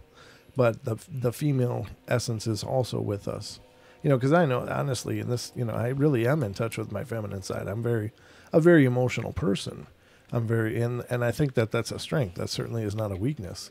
It's just, I try to stay balanced as much as I can. But is that more empathy, or do you think it's more of the in touch with the feminine? I think we truly have a feminine resonance and a male resonance within us, and an essence of energy. I don't know how to put this better, but we amplify certain parts of that energy within us based upon our life experienced. So there's some people that there can be guys that are very effeminate, and that doesn't have anything to do with sexuality. It's just that they in their lives are manifesting that female part of their energy more and have a very effeminate presence, and it's not I don't know. It's not a put down. Yeah, it's not degrading in any way. No. It's just that for them to have the more emotional reality and to be in touch with that female energy is what they need, or what is stronger with them. I don't know. I feel like I'm talking in circles, but I hope it's making some kind of sense. And again, it's just a theory. I can't, of course, claim to know, but it's just what makes sense to me. No, it makes perfect sense. Well, thank you. I'm glad you think so. I mean, it makes sense to me, but then again, we have a common, we talk. Yeah, well, and I hope you guys out there are listening or understanding what I'm trying to say, because I certainly don't think that one is weak and the other is strong. I don't mean to imply that at all. I mean, it's both strength, but there's just different. It's just different. They're different energies. I think the female energy is very creative and loving and warm, and it's strong, and it's nurturing, and it's protective, and it's but the male energy is very I don't know, a little coarser, a little rougher. Right. It's not as refined. It's more abstract. It's strong. It's maybe even repels more than the female energy. I don't know. I'm just putting this together in my head as I talk, I guess. Yeah, absolutely. But anyway, I don't know. Again, it's one of those things. I guess I should probably sit down and write it out so I can make more sense than I'm making now. But yeah, very interesting. It does come up in paranormal studies a lot, though, that people, whenever the man is home, that the ghost is less likely to haunt aggressively. Now, it doesn't always stay that way, but it just takes longer to wear down the male energy for some reason. I don't know why. But, oh, okay. Thank you, Pixie. She says I'm making total sense. I appreciate that because I get I get a little nervous when I go out on these limbs. I'm kind of just sitting there dangling, going, "What do you think about this?" And having that feedback is of course important. Because I don't want to alienate anybody just with my ponderings. But I don't know. It's just we all have our own take on the world, and it's the whole idea of perspective and perception. But this is what I think I understand of this reality, and I may change my opinion tomorrow, but right now it just seems to make sense. That's your prerogative. Sorry. No, it's okay. I was thinking. Never mind. Well, what? You got that far? Yeah. Well, there was a song in my head, and I was saying it, and I was like, I forgot what I was saying. Oh, okay, gotcha. I have those moments. I'm sorry. Yeah. It's like, I wanted to. Oh, what? Yeah, no, I understand. So let me see. Welcome to old age. Okay. Squirrel. Here's the next story. This one's long, so this one may take a little while, ladies and gentlemen, but I hope you have some... No, this one's not too long. All right, this one's pretty short. This seems like an interesting topic to discuss, so I'll tell my story. And this is about ghost stories, of course. And everything is 100% true. No, I think I... All right. Yeah, I think this is new. If I end up repeating, I'm sorry. But I didn't really bookmark where I left off on the last one. So I think this is new. I was 8-year-old when we moved into this brand new neighborhood, brand new house, and my parents had built. As far as we knew, everything was fine, land and all. Well, one night my dad took a picture of my mom in her new outfit in front of her mirror. Oh. And when he uploaded it to his computer, there was a man standing next to her in an old military uniform. You could see his beard, his hat, and he was leaning the other way as if he were propped up next to the mirror. You could even see his name tag, but since it was so foggy, we were unable to make out his name. We had a few pictures with orbs in them, and some of the orbs even had faces in them. My parents did not think anything of it. Fast forward to me being about 10 or 11 years old, and my dad leaves to go pick up my mom from work and to go grab some dinner. He leaves me home to watch my younger brother and sister, who were 6 and 7 at the time. We were all in the kitchen, we were all in my brother's room, watching a movie when we heard a loud thud come from the kitchen. Of course, we go to see what the noise was, and when we walked into the kitchen, every single cabinet was open. Did I read this before? And every single one of the canned goods was thrown across the floor. Our parents did not believe us for 13 years, and they only believe us now because our stories have not changed. One night when I was about 10 or 11, I woke up in the middle of the night to go get a drink, and as I got ready to walk into the kitchen, I saw a tall, dark figure leaning against the refrigerator stand up and start walking towards me. I ran all the way back to my room, and I still don't know to this day what that dark figure was. My sister and I shared a room and had a bunk bed, and I slept on the top, and she slept on the bottom. I woke up one night and saw 2 little kids standing in my doorway. Oh. A boy wearing a blue outfit and a girl wearing a white dress. I figured it was my brother and sister out playing, so I told them to go back to bed. The next morning, my sister was crying to my mom, telling her she was scared because she saw a little boy and girl standing in the doorway the night before, and she didn't know who they were.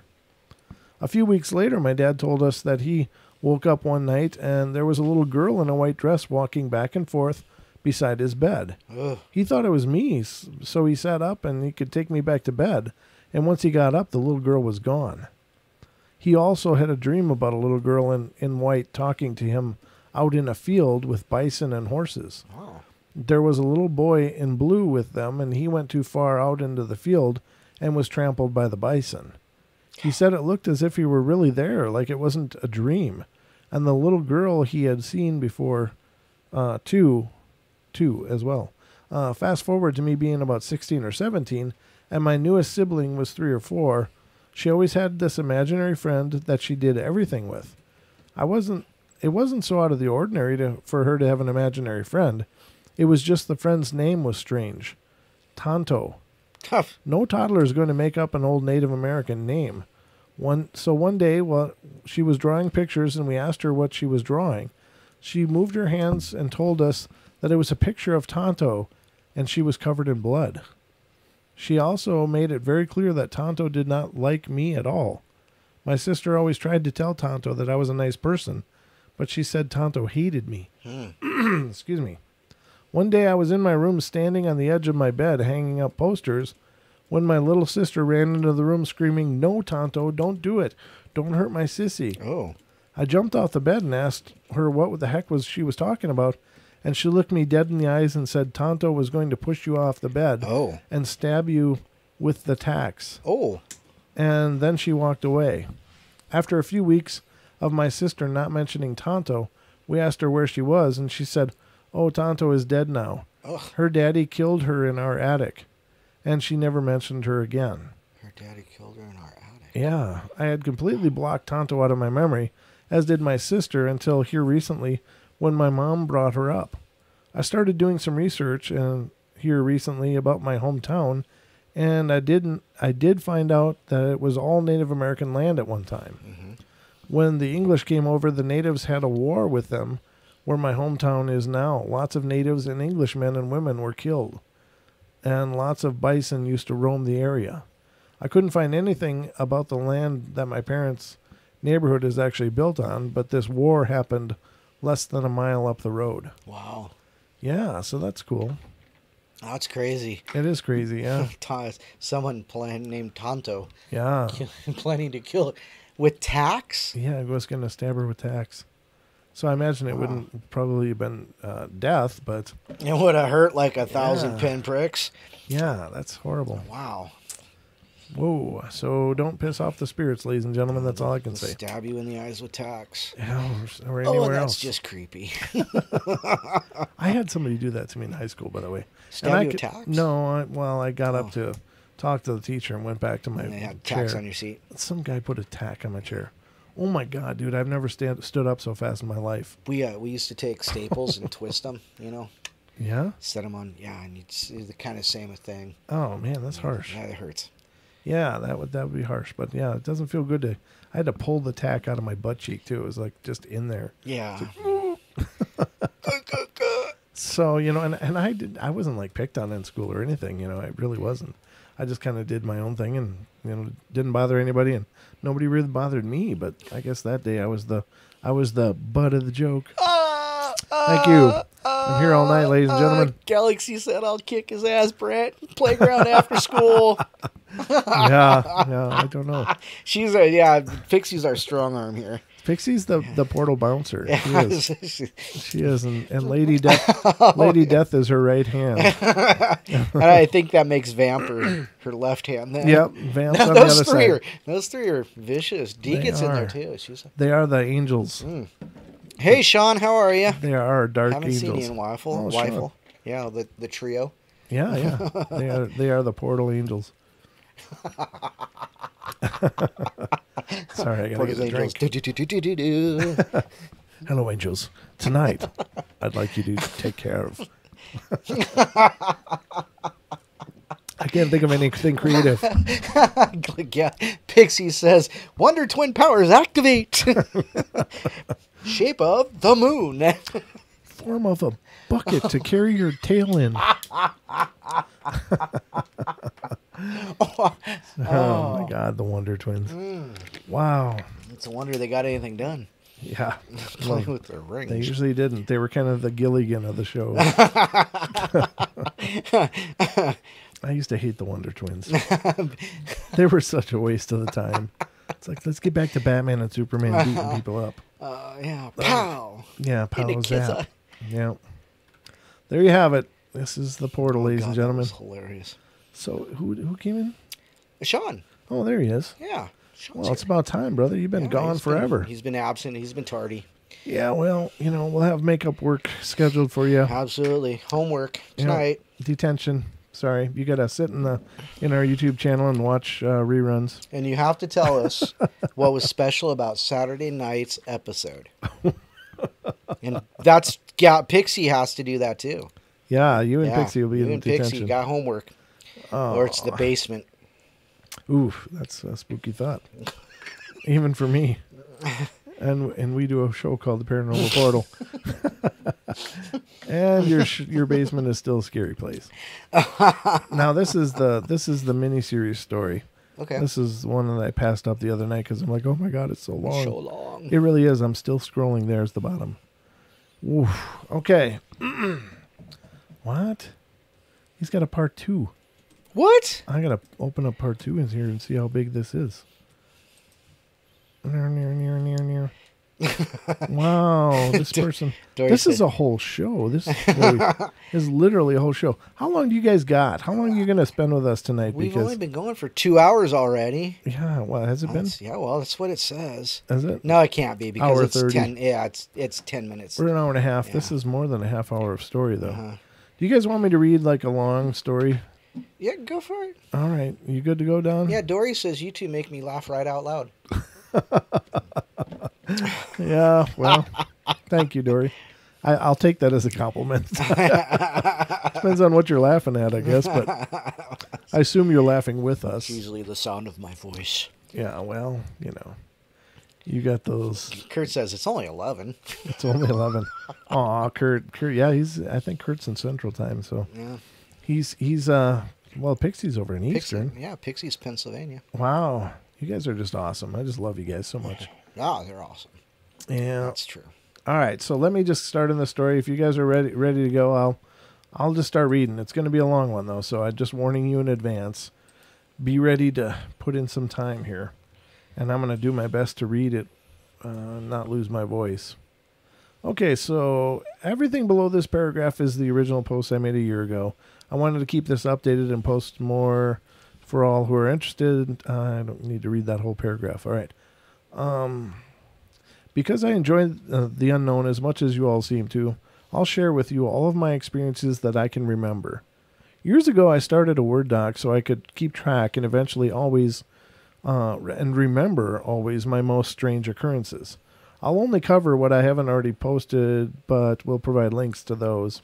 This will be in chronological, the best I can remember. Yeah, this will be long. Again, I'll try to be descriptive and set the scene as best I can. The first one, 1990s, Apollo Beach, Florida. I was about 5 years old, and I'll never forget this in vivid detail. My parents were taking me and my 2 half-brothers to Universal Studios. Before we left, my brothers and I were outside in the backyard. I remember it being a sunny morning, warm weather. I was playing with my dog Bobo, and he was a Yorkie. We were running around together, and I remember chasing him back and forth through the backyard and around the tree. Lots of fun for a 5-year-old, I guess. I think it would be, yeah. Sorry, I got to adjust here. Hold on. Much better. I'd open my belt a little bit. Yeah, that's better. Lots of fun for a 5-year-old, I guess. Then my mom called us in to get ready to leave. We go to the park and come back later that night, and I started walking around the house looking for my dog and asked my mom where he is. She and my dad take me to my room and talk to me. My first death talk. My mom tells me that Bobo was hit by a car the night before. Some girl knocked on our door crying, saying she hit him. I tried to argue with my mom about playing with him out back earlier in the morning, but she insisted. Apparently my brothers already knew this happened. I'm the youngest, so I spent the night upset and wondering how it could be possible when I know I was playing with him in the morning. Something I'll never forget. That is a cool story all by itself. 1995-ish in Tampa, Florida. There was a week or two period where I would wake up into the living room TV being turned on around 5 a.m. every morning to our local news station, Fox 44. We had a Zenith TV. My bedroom door opened up straight into the hallway, which was directly connected to the living room. It was maybe 5 feet from my door to the open living room space. The TV was against the wall, so if I left my room, the TV was on my right, a few feet from my door. I would usually just walk out and turn off the TV and then go back to bed. I would always turn it off by the button on the TV itself. One time, and the last time it happened, I walked out, as I usually did, and the rocking chair across from the TV was rocking back and forth. It was a lazy boy recliner. I remember pausing, resting up against the couch arm directly in front of me, and just watching this thing go back and forth while the TV was on. Nothing about this gave me a bad vibe, and I had no fear of the situation. It just didn't feel bad. The chair stopped rocking after probably half a minute of me watching it, and I asked it to please stop doing that and turning the TV on. The TV never came on again. One night I was laying in bed. My bed was against the wall and the window, and I left my bedroom door open all the time. I can see the silhouette of my desk in my room. Earlier in the day, I purchased a model plane. It was a Phantom jet or something, and it was on top of the desk, so I also see the silhouette of the plane that is just resting on its plastic wheels, and I start to get this weird feeling as I'm laying there, so I open my eyes to see the wings of my jet moving around.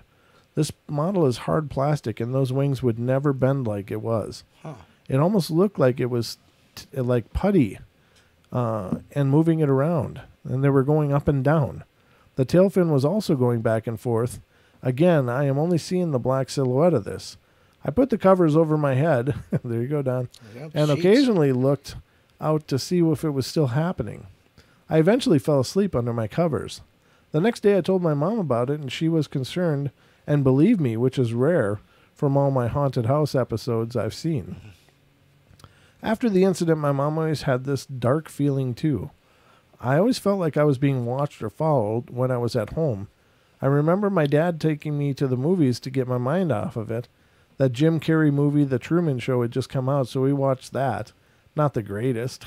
It says not the greatest.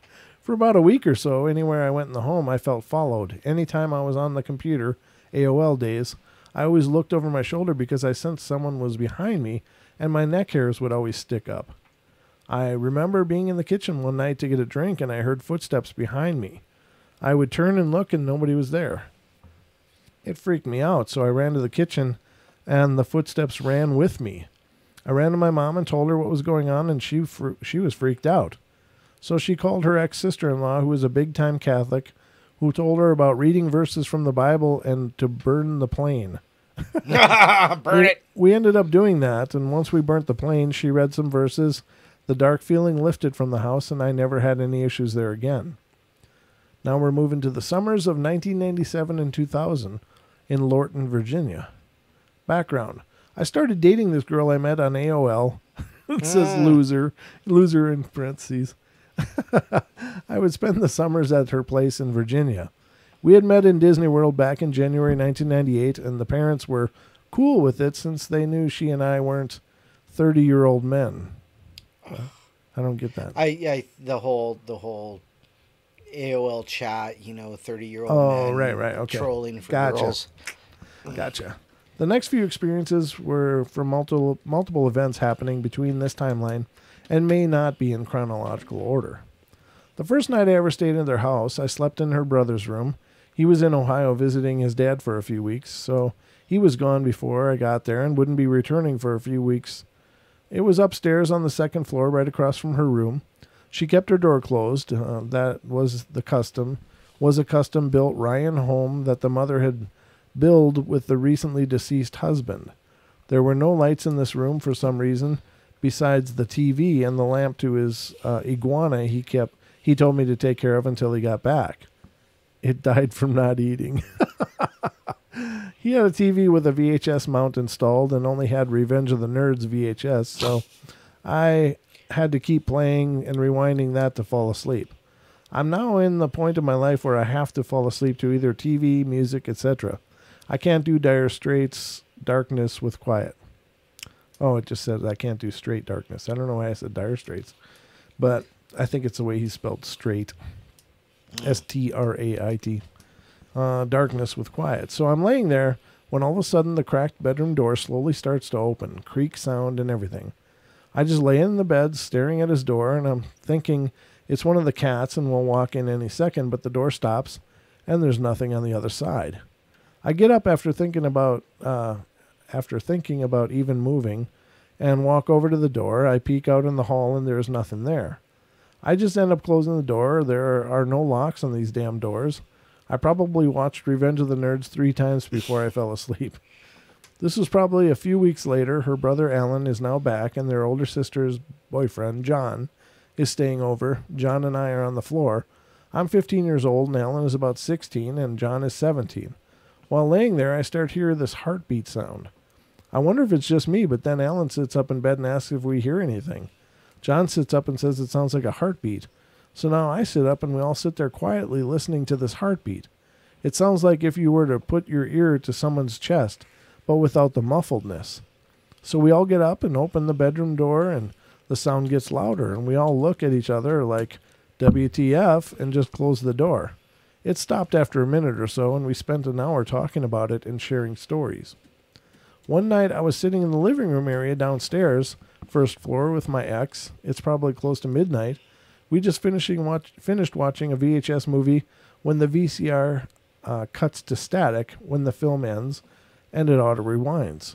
So she and I are sitting there talking to each other. She's looking at the TV and I'm looking at her, and she just screams and stands up on the couch and takes off. I follow and have no idea what the hell's going on. So she tells me that she just saw a face in the TV static. Never saw it, but she scared the hell out of me. Samara. Yeah, Samara, yeah. One night we were on the couch in the living room again, and she was sleeping, and I was watching TV. She woke up screaming, claiming she was dreaming of a blue light coming from the sunroom located directly behind the TV I'm watching. This room is accessed on doors located left and right of the TV stand. She says the blue light turned into something and attacked both of us on the couch. She said she woke up right before it got to us. Her screaming scares the hell out of 15-year-old me. One night back in the living room of nightmares, we had just finished watching a movie when the TV turned the TV off, and we're talking. A few minutes into our conversation, the radio had turned on and started playing static with some distorted male voice audio. Nothing could be made out, but you could tell it was male. I remember jumping over the couch, leaving her behind when it happened, and she followed, after screaming, of course. But I can vouch for this because the radio was unplugged. We had to unplug the radio to plug in the VCR. I can tell you with 100% certainty that this radio was never plugged into the wall. Furthermore, she tells me that the voice that she heard sounded like her late stepfather. I don't know who he was. Never met him. Charlie Sheen. Yeah, that's not funny. I'm just saying. Now it's getting personal. That's all I could think of when she said a face in the TV, and then Don is referring to my experience in this house, actually, where it's a long story. It's a good story, but it's you can find it on numerous episodes. Or a couple of them anyway. We mentioned it, but essentially my TV froze, turned itself on, went through the menus, and played live TV until my wife yelled, "Who's playing with the TV?" and it froze on a picture of Charlie Sheen glaring at her. And, out of the corner of his eye. And it stayed locked in that. And this is live TV. It stayed locked on that image until I shut off the TV. So I got to witness it as well, but only after it was done. But true story. So one evening around 5 or 6 p.m., she and I were in the computer room. This room had a 2-door entry point that led into the foyer where the front door was. Across from this was an open living room area. What was that?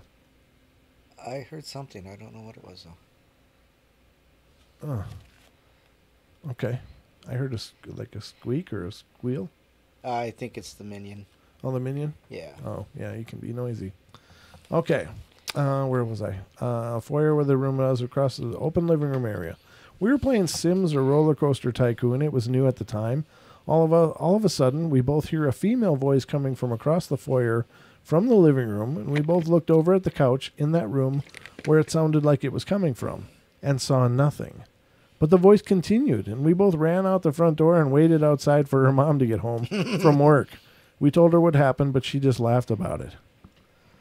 This comes from Camp Schwab, Okinawa, Japan, and Iwo Jima, Japan, 2004 to 2006. When I was chief dispatcher stationed at Camp Schwab, Okinawa, Japan, back in 2004 through 2005, I had to stay overnight a lot at our motor pool for midnight vehicle runs. Our motor pool was located in the corner of the base on top of a hill surrounded by trees. This area has since been expanded and the trees are gone. Ruins the feeling of isolation, anywho. The last vehicle left around midnight. It was now 0130 to 0200, and I was getting ready for bed, as those vehicles would be back by 0600. I just put in one of my Everybody Loves Raymond DVDs and set up a cot to sleep on that the CWO had in his office. The motor pool is surrounded by a 10-foot barbed wire fence and locked with heavy chain and padlock, which I secured when the last vehicle left. This gate is located across from the main office room where I was about 150 yards away. The office I'm in is surrounded by windows, and mind you, I have been up here all day since 7:30, standing in the main office about to pick an episode when I heard a loud banging from the steel door that is located out in the hallway, which is on the other side of a wooden door in the office that I was in. The steel door was out and to the left about 20 feet from this wooden door and led outside. It also makes a very distinctive sound when it opens and closes because the metal would always catch the top frame. Very annoying, and it sounded as if the door was being kicked in. So I'm standing there with a Raymond DVD looping on the main title screen thinking to myself, what the hell? I'm 19 or 20 at the time, alone and scared at this point, knowing I'm the only one in the secured area. About 6 to 7 bangs, it stops. After about 6 or 7 bangs, it stops. I'm just standing there looking at the wooden door to see what's next. The steel door never opened, but I hear footsteps from out in the hall. Now I'm really freaking out, but standing there waiting for this cheap wooden door to open or explode in my face with a demon behind it. So now I'm focused on the bottom of the wooden door where there is about an inch of space from the door to the concrete floor, and I see a shadow pass by from left to right in sync with the footsteps. The shadow was headed into the maintenance bay area. As the shadow passes by and the footsteps stop, I slowly walk over to the wooden door and lock it. I'm now trying to think rationally on what the hell just happened, but I can't figure it out. Other guys said the base is haunted areas. It is a World War II site, after all. Yeah. After about 10 minutes of realizing I wasn't able to sleep and my Raymond DVDs still looping on the menu screen, I decided to call my friend Nicholas, who about 1 to 2 hours prior to this called to come up and get some paperwork he forgot, as I was the only one with the key at the gates. But when he called, I told him that I was going to bed and he'd just have to get them in the morning. So now that I'm wide awake, I tell him it's okay to come up to get his work files. Sadly, I had to unlock the main gate, so I ran across the motor pool as fast as I could and unlocked the gate, keeping in mind the trees on either side of me at the main gate in complete darkness didn't help. Once unlocked, I swung the gates open and he ran back inside like a little girl. It's not what he says, but it's a B word. But once I saw his headlights coming up the hill, I felt a little better. I didn't tell Nicholas what happened. Once he got inside and sat at his desk, I decided to go check it out, as you would. Sadly, I had nothing to defend myself with, so I just slowly opened the wooden door and walked out into the hallway. My first step out, I look over at the steel door to my left. No noticeable damage, still looks the same, so I walk over and check it, closed and locked as it would be. I then turn around and venture out into the dark maintenance bay using the vending machine lights. I turn the bay lights on, and they are those huge typical halogen lights that take a while to warm up, and I'm not trying to wait for the full effect of light here, so I just managed with the initial dim orange glow during my room search of the rest of this area. Nothing in the main bay, just Humvees and a 7-ton trucks that were being worked on earlier. I checked the back rooms, nothing, so I went back to the main office, locked that stupid wooden door, and played Everybody Loves Raymond. I managed to fall asleep before he actually left, so he would have locked the main gate padlock as he left the compound. I awoke at 6 a.m. to the sound of a 7-ton horn as those vehicles I checked out the night prior had returned. Not knowing what hellish night I had for the convenience of not having to walk to and from my barracks. We went to Iwo Jima on the 60th anniversary. We drove the veterans around to the sites in Humvees all day. Near the end, close to sunset, I was with one of my staff sergeants, and we were tasked with going to all the sites to make sure no one was left behind as the plane was departing soon. We pulled up to one location. Hospital Cave is where the Japanese took their wounded. Lots of cave structures in this island, mind you. Very interesting place. So we pull up and my staff sergeant says, "Just go inside and make sure no one is wandering around in there." Aye, Sergeant. So I get out and I'm walking up to the entrance. I notice the generator to my right is off. I'll be damned if I'm walking in a dark cave by myself. Everything smells like sulfur on this island because that's what this place is mostly made of, but the caves are far worse. So I make the command decision that I would walk only to where the light starts fading into the darkness. So about 40 to 80 feet in, I simply spoke out loud, "Anyone in here?" And as quick as someone would respond, I heard multiple, 5 to 10 if I had to take a guess, Japanese voices talking over each other from deeper in the cave. Not faint, but distinctively male voices, and if I knew Japanese, I would be able to understand it. This didn't freak me out too much since I can respect that a lot of people died here. But I just backed up and walked out and told my staff sergeant that no one was there. I didn't tell him about it. It was a pretty cool experience, though, and I wish I could go back to explore more of the island with other cave locations. It's fascinating to me, especially at night. We weren't allowed to leave the general area of the barracks we were staying at. This island is only inhabited by Japanese military, and as it's completely dark everywhere that's not in this general barracks location. The first night we were there, we were near one of the marine landing points of the beach, putting chairs up for the ceremony the following day. Our only light was the light of 7-ton trucks, and I remember standing there looking off into the darkness of the beach, listening to the waves crash. You can just feel the energy, and there's a lot of death that took place here, and you can feel it. It's like you can feel being watched anywhere you go on that island. Between the mass graves and the just generalized war zone that took place 60 years prior, it's all still very much alive. I'm about halfway through this first page. That's a lot of reading. Woo. It is.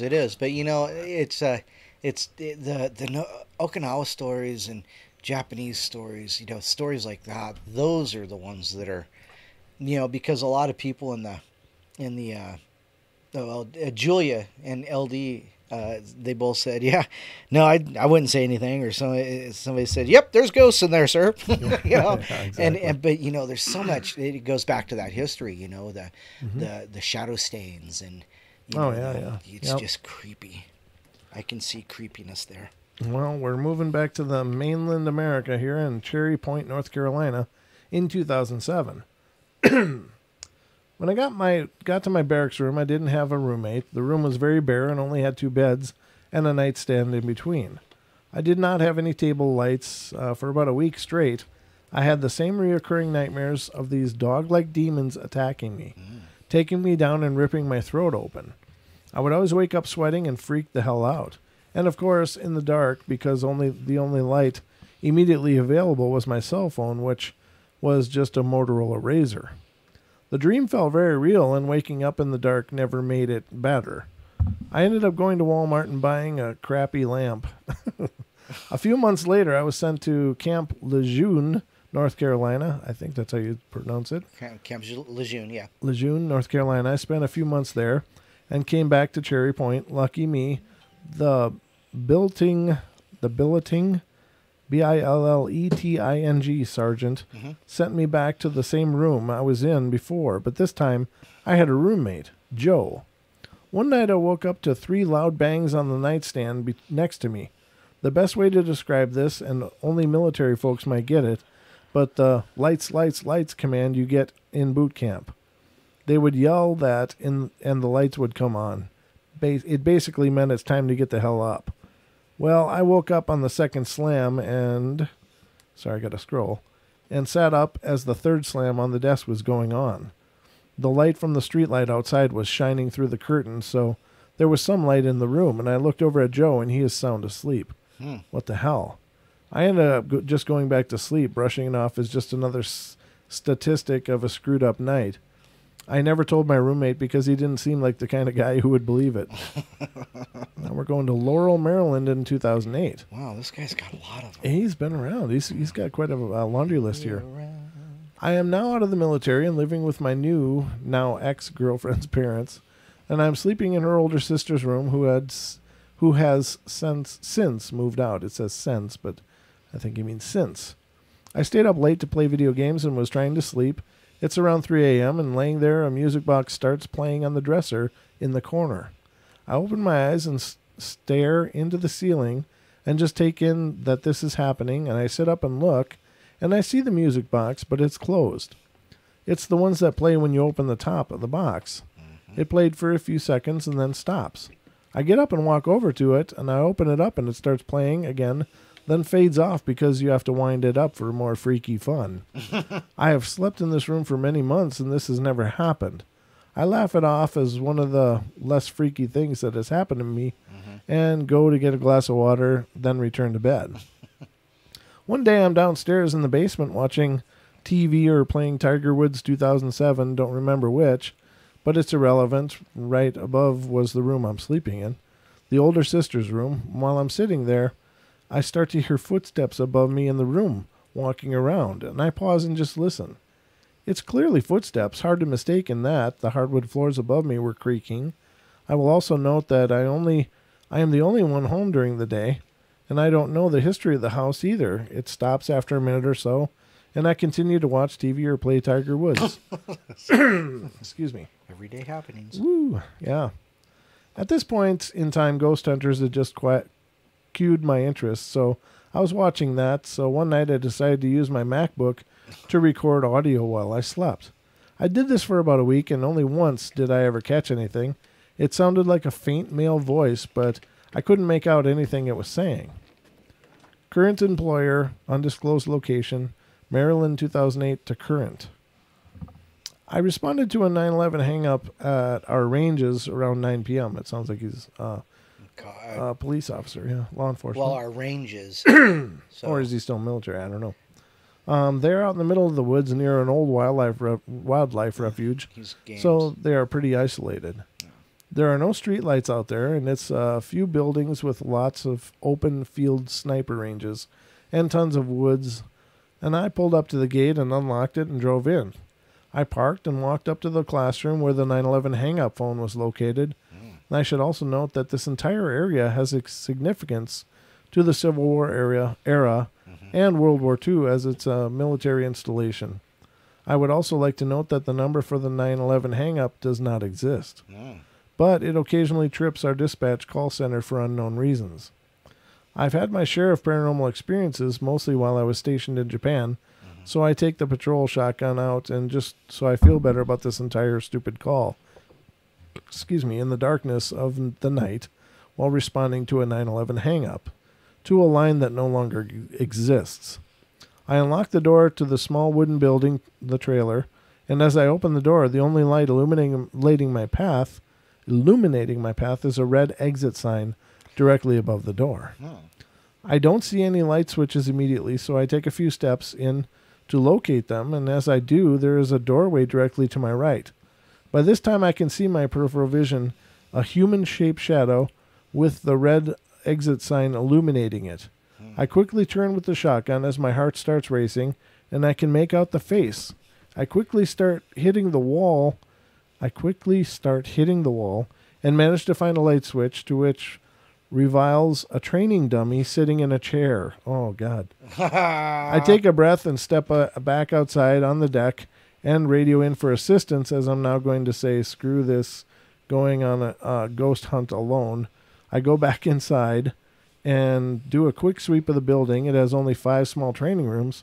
I also check the room where the phone line doesn't exist, and no phone. Shocker. I then walk back outside and wait for my backup officer who comes within 8 minutes of my call. Excuse me, hold on. All right, I'm better now. Once you get there, he already knows how dumb this is because this call is creepy whenever we get it. We then proceed to check out around the outside of the building and the remaining 3 buildings in this area. Nothing. So we start heading back to our vehicles, and as we approach our cars, an alarm starts going off in a small medical box attached to a metal unit sticking out of the ground. It flashes a red light affixed to the top of the box. We look at each other like, really? And start walking towards it. It's located between the training trailer and the range bay office. I radio the alarm in and ask if they can contact facilities since neither of us knew this was even a thing out here and we had no idea how to shut it off. I then noticed there is a small keyhole on the metal box and that is attached under the light. I grab my key ring and try to find a key that I think would fit, and as soon as I made contact with the key to the metal, the alarm and flashing light stopped. I looked at my friend and said, "We need to leave. This is getting stupid." He agreed, and I radioed in and told him the alarm had stopped and we were back in service. This is the only time that I had to respond to that type of call, but others have also had to do it. There were a few grave sites out there with markers from the late 1800s, but nowhere near the range area I was at. It's a pretty historic area. Excuse me. Wow. We would have to drive out to the same location again, located on a wildlife refuge area, where we had an ammo supply point bunkers.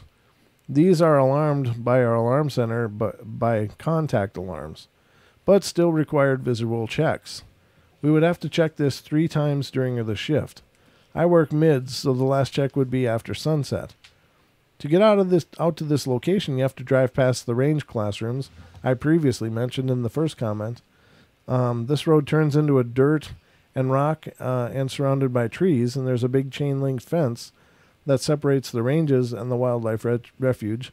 So I get out and use our dumb meta key that makes the fence open automatically. It usually takes a while to get it to work, so that's fun, especially when the tick season starts up. It's a winding road, but mostly flat, and there are trees on both sides of the road, and again, there's no light out there, so it's just your headlights. It takes about 10 minutes to get to the bunker fence. Prior to making the turn on the road that leads to the bunkers, there is a marker on the left side of the road that just says Site D. I'm familiar with this location because I and a few others I worked with used to visit it time and again because we're nerds and when it comes to ghost stuff, but it's an old parish cemetery that's fenced in and has a place marker. Apparently it's from the early 1800s before the parish was relocated. It has probably a little over 20 headstones in there, some faded, some in pretty good shape for being so old. Kind of creepy, but cool. So I complete the bunker check and head back, and head back, and as I turn from the bunker road towards the road that leads to Site D, the grave site is now on my right. I'm headed back to the range area, so I'm looking at another 10-minute drive back in this dark wooded area, and I'm probably 100 yards from Site D road when appears this large orb of light that to me I sized with an average-sized beach ball. God, that's huge. Yeah. At this point, I stop the vehicle and watch it, and it's hovering close to the ground in the grassy area and just off the road right next to the Site D sign. There is no light illumination around it, just a ball of light. It lasts for a few seconds, maybe 5 to 10 seconds, and then just vanishes. When it comes to paranormal, the only thing I've seen were moving objects, shadows, and I've heard voices. I've never seen a light or apparitions, so I take the moment and I try to understand what I just saw. I figure maybe, just maybe, it was from my headlights, so I back up to the Nunker Road about 50 yards back. You okay? What the hell is going on? You said the Nunker Road? I did, didn't I? That's what he called it. It's supposed to be Bunker Road. Do you read it? It says Nunker. I can read it. Oh my God, that was funny. I was thinking, what the hell's Nunker? And then I didn't even make the correlation. Sorry. I That just was heard this. so I heard funny. this choking sound in my ears. It was like, like what the hell is that? Oh goodness. Oh, sorry. I It's- just lost it. it's It's a- the bunker road. it's a It's supposed to typo. say the bunker road. It's a typo, ladies and gentlemen, but it's apparently a typo just for us because only on the portal would that make sense. It's the Nunker Road. Oh, Oh my god. gather yourself justice for Nunker. Thank you, Razor. That's funny. Oh man. Okay. My eyes are just burning. Oh god, that was funny. I realize how funny it is now. But at the time I'm like, what the hell's wrong with Don? I'm just reading also. Like, what the hell is going on? He said Nunker. He typed Nunker. Oh. Oh my All right.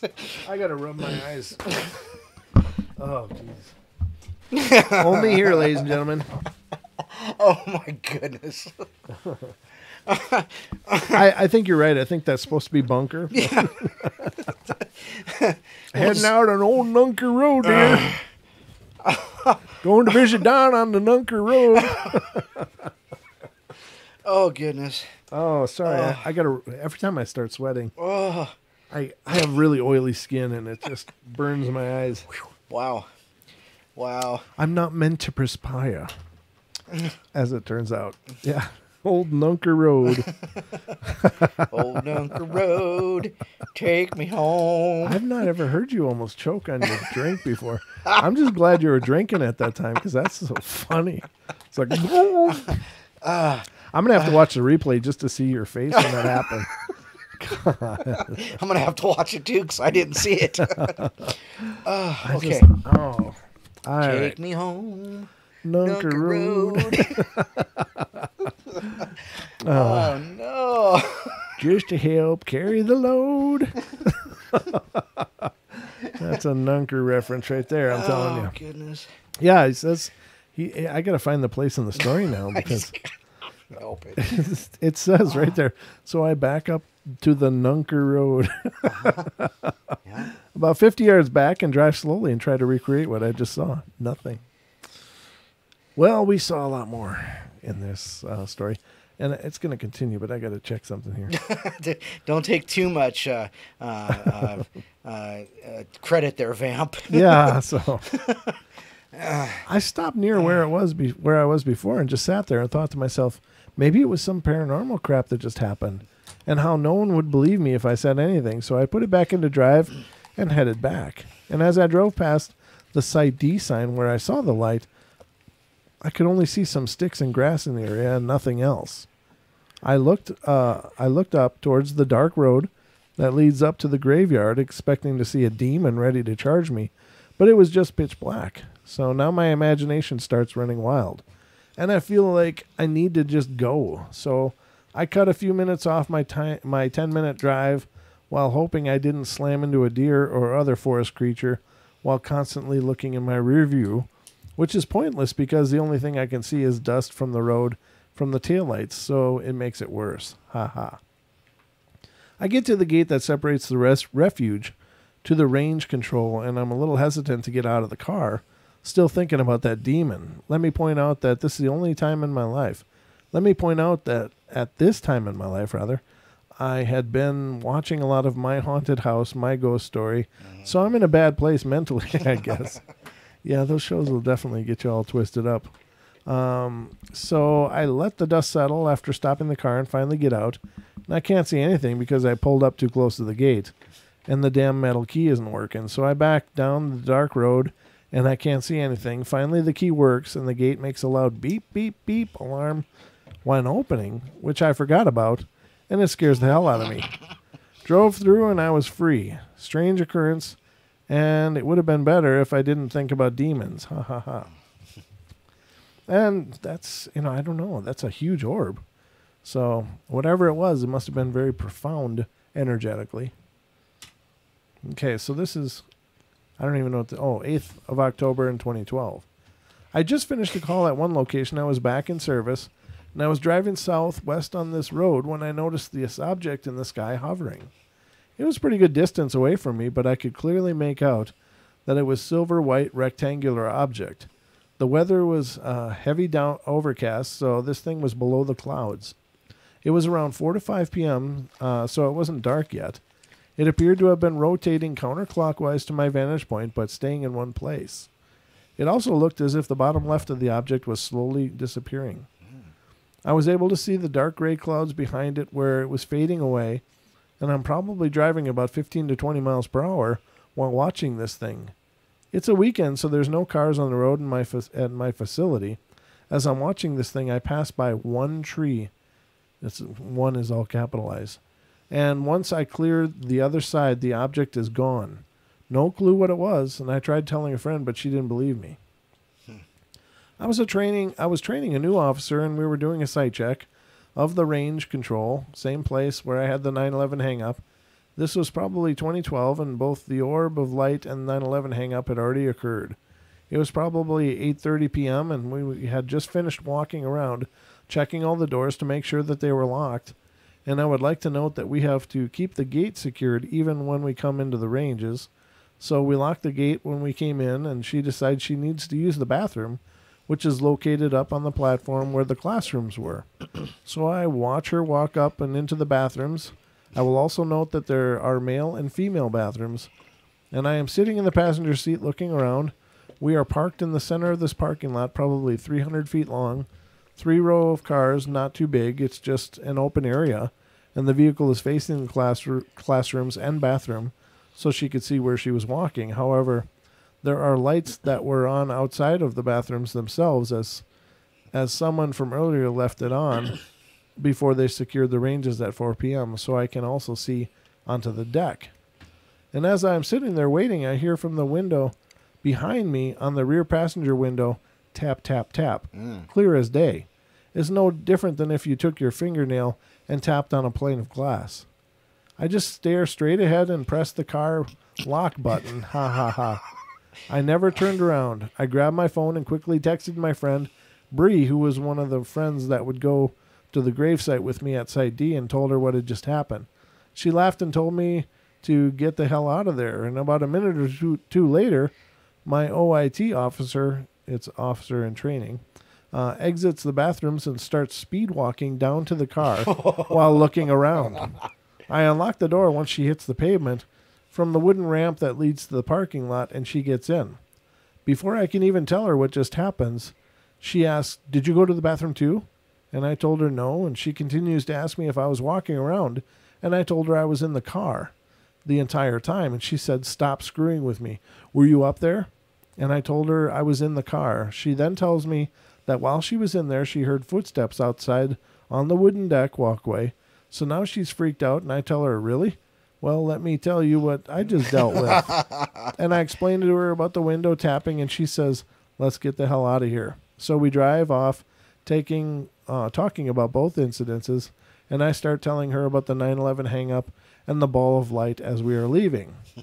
We talk about this until our next stop at the small airport that we have equipment at, and this drive is probably close to 10 minutes away.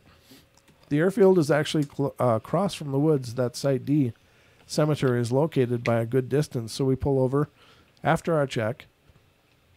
Excuse me, I had to swallow. And we were talking about what happened. She takes her phone out and shows me some article on a ghost story that she was reading earlier in the week. And once we were finished, we were going to drive off, but noticed that the headlights were off. She swears she never turned them off, but I can't confirm this. This was 2015 last year. Our in-service sucks, and we have to meet at ranges at 7 a.m. on one of the days. I live an hour away from work and don't feel like waking up any earlier than I have to because the day before we didn't get off until 10 p.m. So I decided to just sleep at work, and to make it interesting, I decided to sleep at the ranges because I just want to say that I did. So as everyone is leaving, I'm just sitting in my car, a 4-door sedan. I have the back seat down in the that opens towards the trunk space, and I have the car running, and the only light I have is from the headlights. I start texting my friend Bree again and telling her This was probably a dumb idea, but maybe I'll get to see Claude. Claude is the name from one of the cemetery gravestones. First one when you walk into the gated cemetery at Site D. We would always joke around that Claude would come haunt us for always walking around the cemetery because we're dumb. I call dispatch and tell them that I'll be out here at night, all night, and that I'll be sleeping in the car. So they would let the midnight crew know when they did their site checks. At this point in time, we're no longer check the bunkers, but they would have to do checks at the range control 3 times a night. I left my police radio on to listen to the chatter since I couldn't keep my car on all night, and it was a little too freaky for me to just listen to crickets and looking out into a dark void.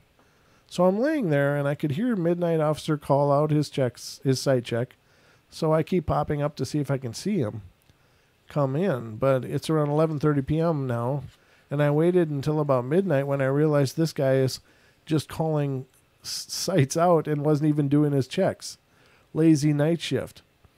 Before I get into this part, I want you to know that although me wanting to sleep in my car at a place where I have have experienced a few of what I consider paranormal things, I did take the initiative to park my car as close to the range bay wall as possible.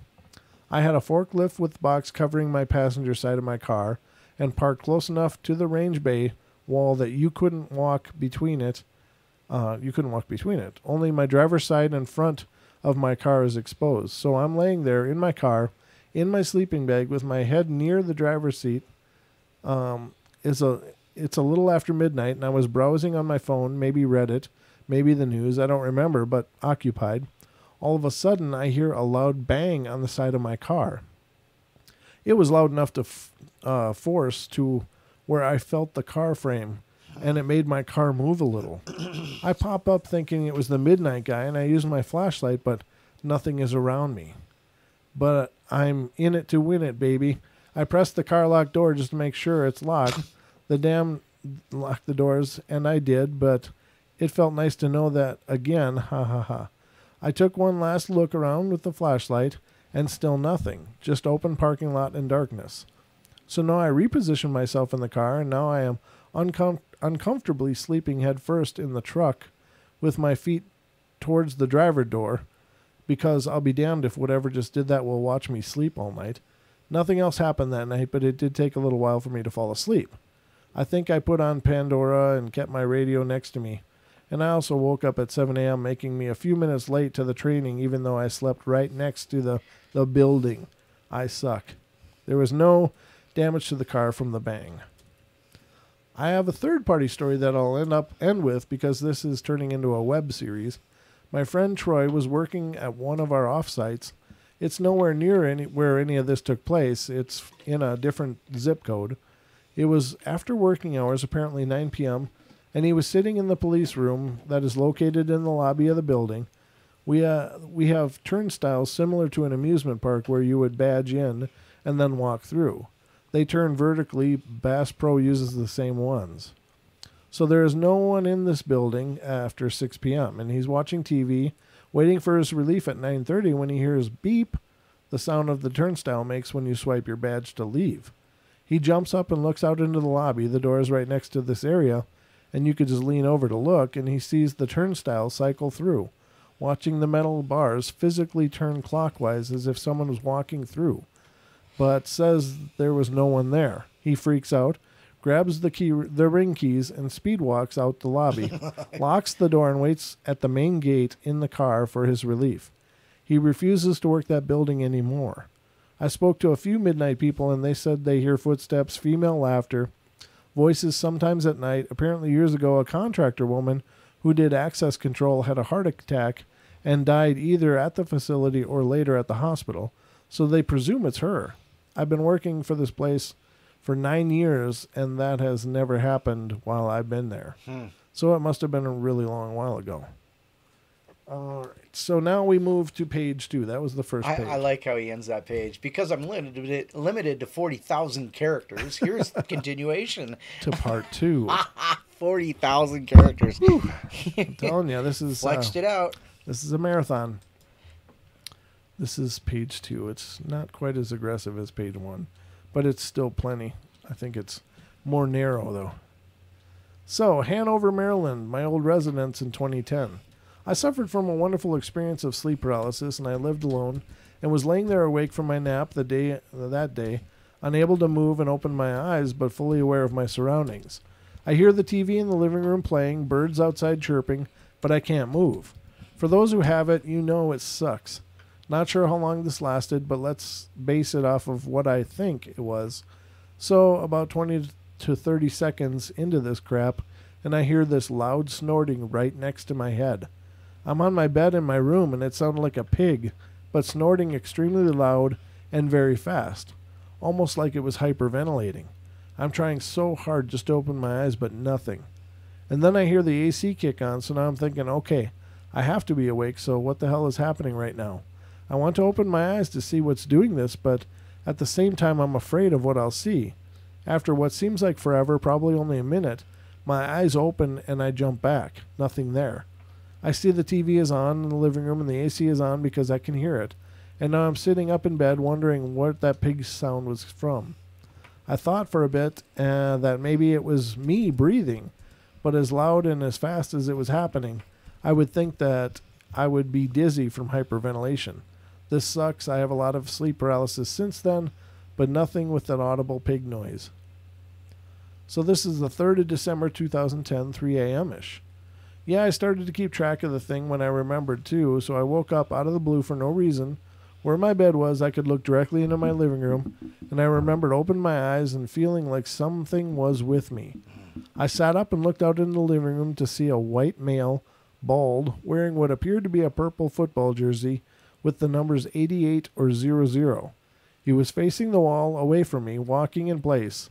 My living room couch was blocking my view of him, waist down, and I sat there, trying to make sense, thinking someone was in my home, but watching him walk in place made me question if he was even real.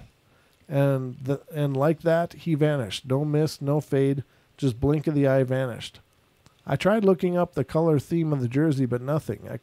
I remember it having white stripes coming down from the shoulders from the back. That's creepy.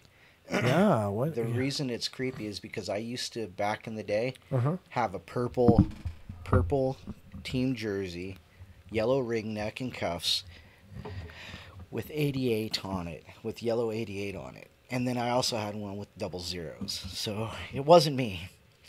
It wasn't me. Well, Crazy.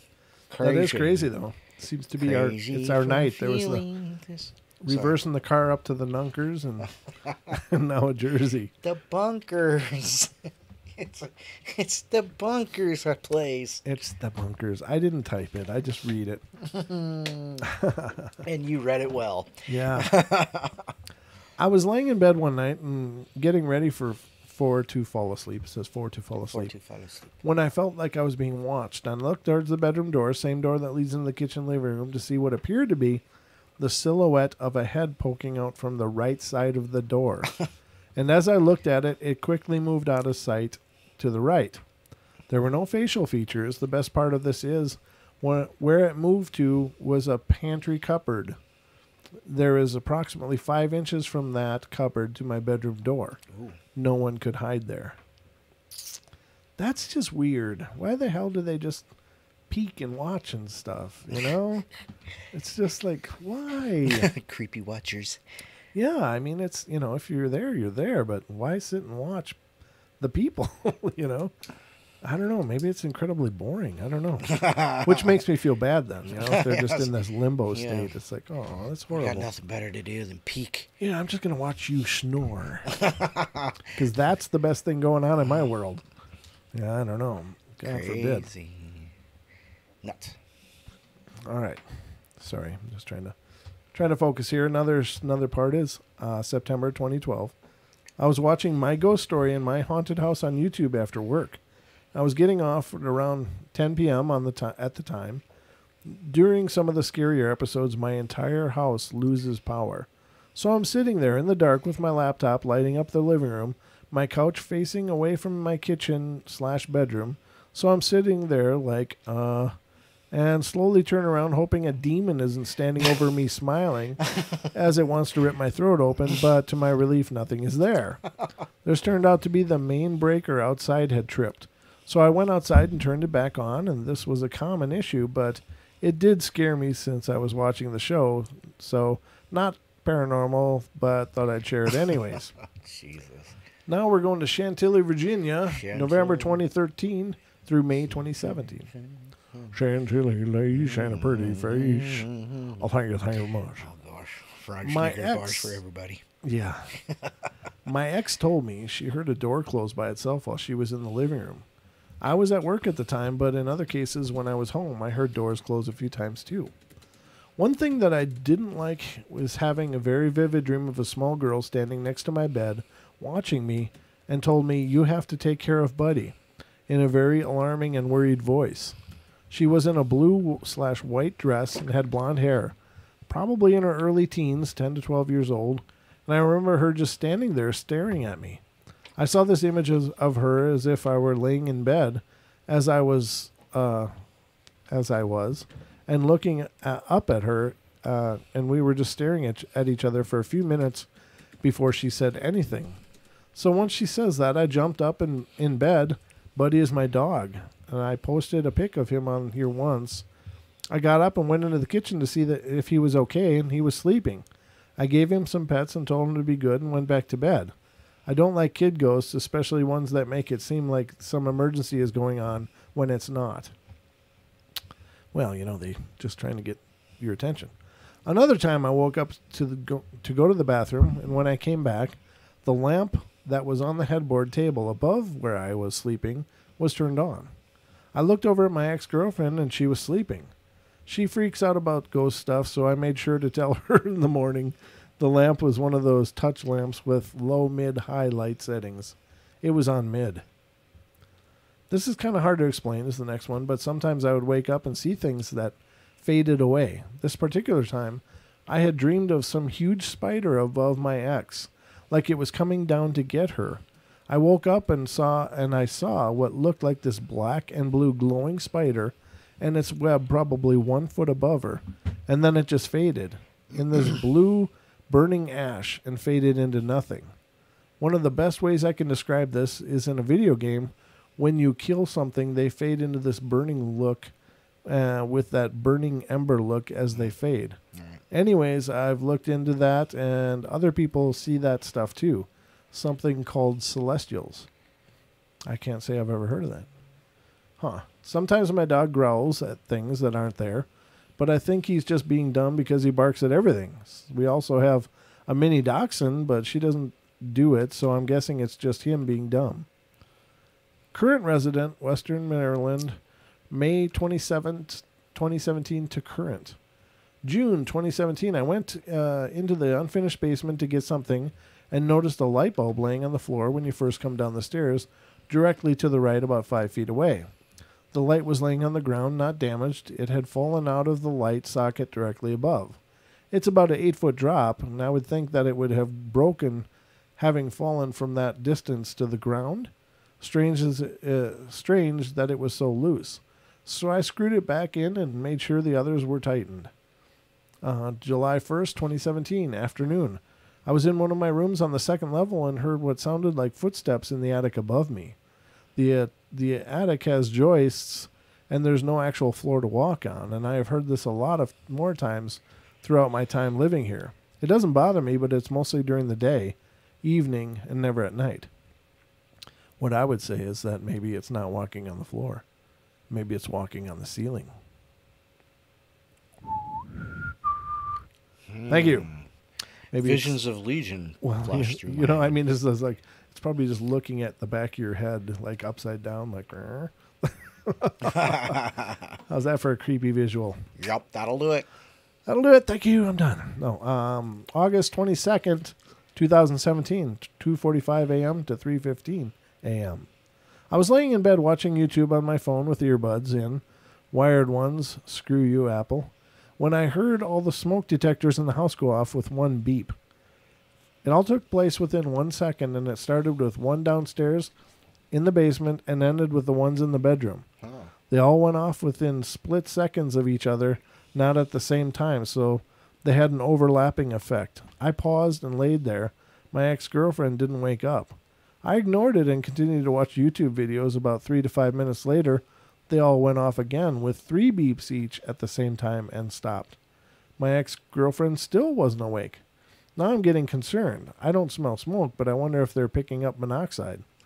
The thought of ghosts already crossed my mind, by the way.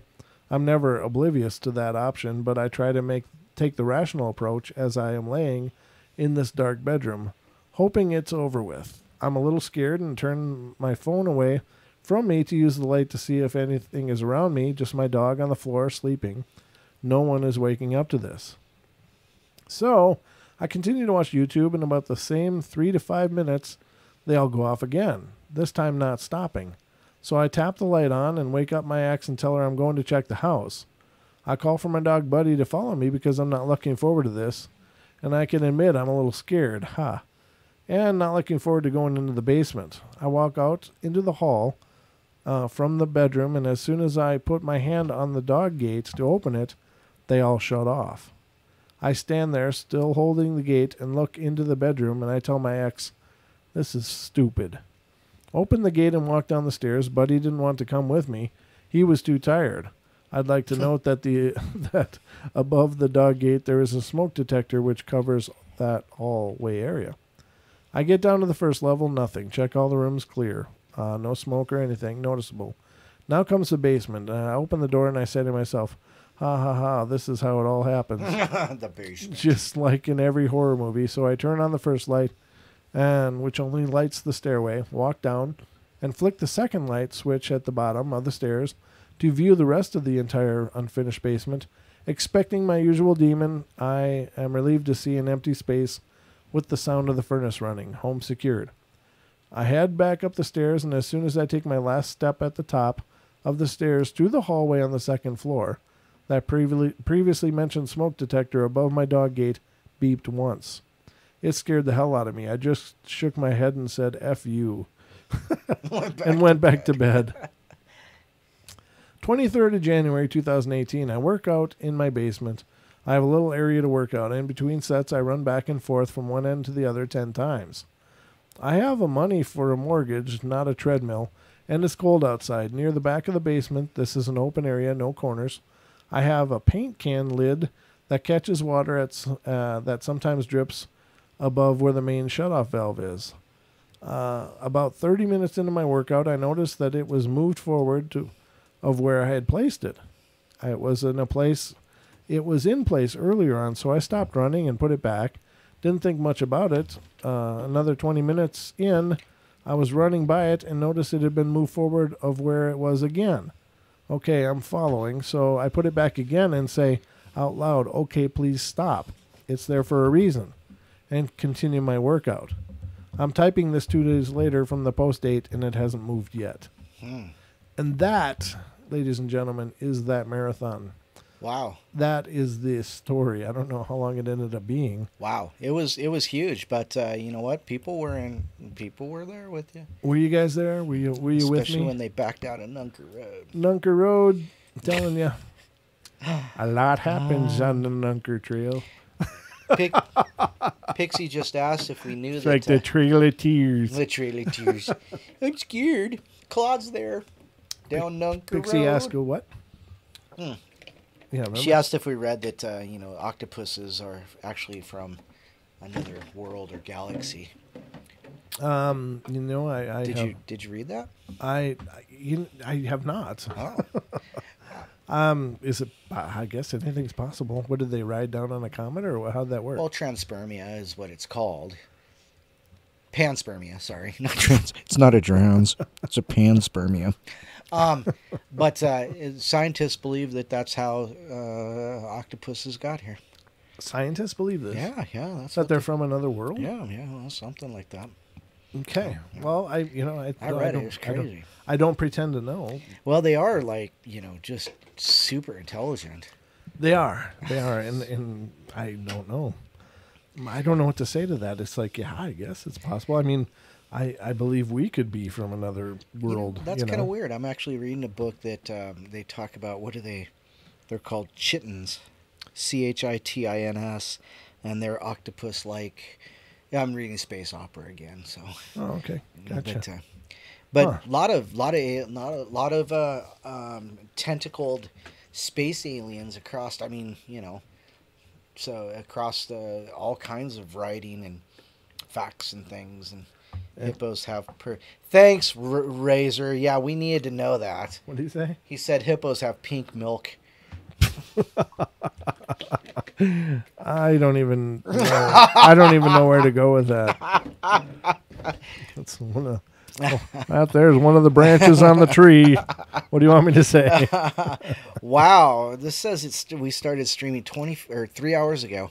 That can't be quite it's right. 2 hours and 34 minutes. Actually. Wow, we've been at it for 2.5 hours. This is the ladies longest and episode we've ever had. and it's because we love you. And ladies and gentlemen, now I know that hippos have pink milk, and I can't think of a better way to end the night than that. I'm staring at the camera. I'm looking at my son right now going, I'm looking at my son going, why are you sharing this? Oh, that's my boy. Fun fact, hippos have pink milk. Continue with your night. Thank you. Carry on. Nothing to see here. Good God. Oh, Apparently my God. we are the hand grenade. Is that a hand grenade? No, it's a bomb. It's a We are the bomb. I'm the bomb. The bomb diggity. The fuse is lit. That's all I'm saying. Yeah, and that fuse can stay lit for a long time. Just let that sucker burn. Sorry, Brent, the chat is out of control. Yeah, that's usually the case, though, Pixie. I've come to expect that in the Paranormal Portal chat room. Yeah. Anytime, any place, anything can be said, and I'll just roll with it. It's perfectly fine. I know that I actually really, like I said many times before, I actually really enjoy that part of my morning ritual after we've done a show is to come up with my coffee, just barely conscious, sit down, replay the episodes, and see everything I've missed. He rereads everything that you guys write, right? I know. That's why I don't edit the breaks out, is because I don't want to lose the chat replay. I think that's a cool part of our streaming episodes is that they, the chat replay comes back with it. So. Yeah. Hey, Razor, did you hit the like button? Yeah, make sure. What are we at for likes, by the way? 20 likes that I see now. 26 people watching, apparently. So there should be 26 likes. I think that's the math. That kind of. I mean, with the Common Core and all that, I don't know. It gets a little fuzzy, but. No, it's not fuzzy math. It's Common Core math. Fuzzy math is Reagan. The math's a little fuzzy. Yeah. So there you have it. But no. Oh, he did. He forgot it. Oh, good. Okay, good. Mm-hmm. So, ladies and gentlemen, I don't know. Taking you back to school, big guy. Time to sit down and pay attention because class is in session. All right, so what do you got left, Don? Anything? I got. Well, Finding Nemo came out 15 years ago.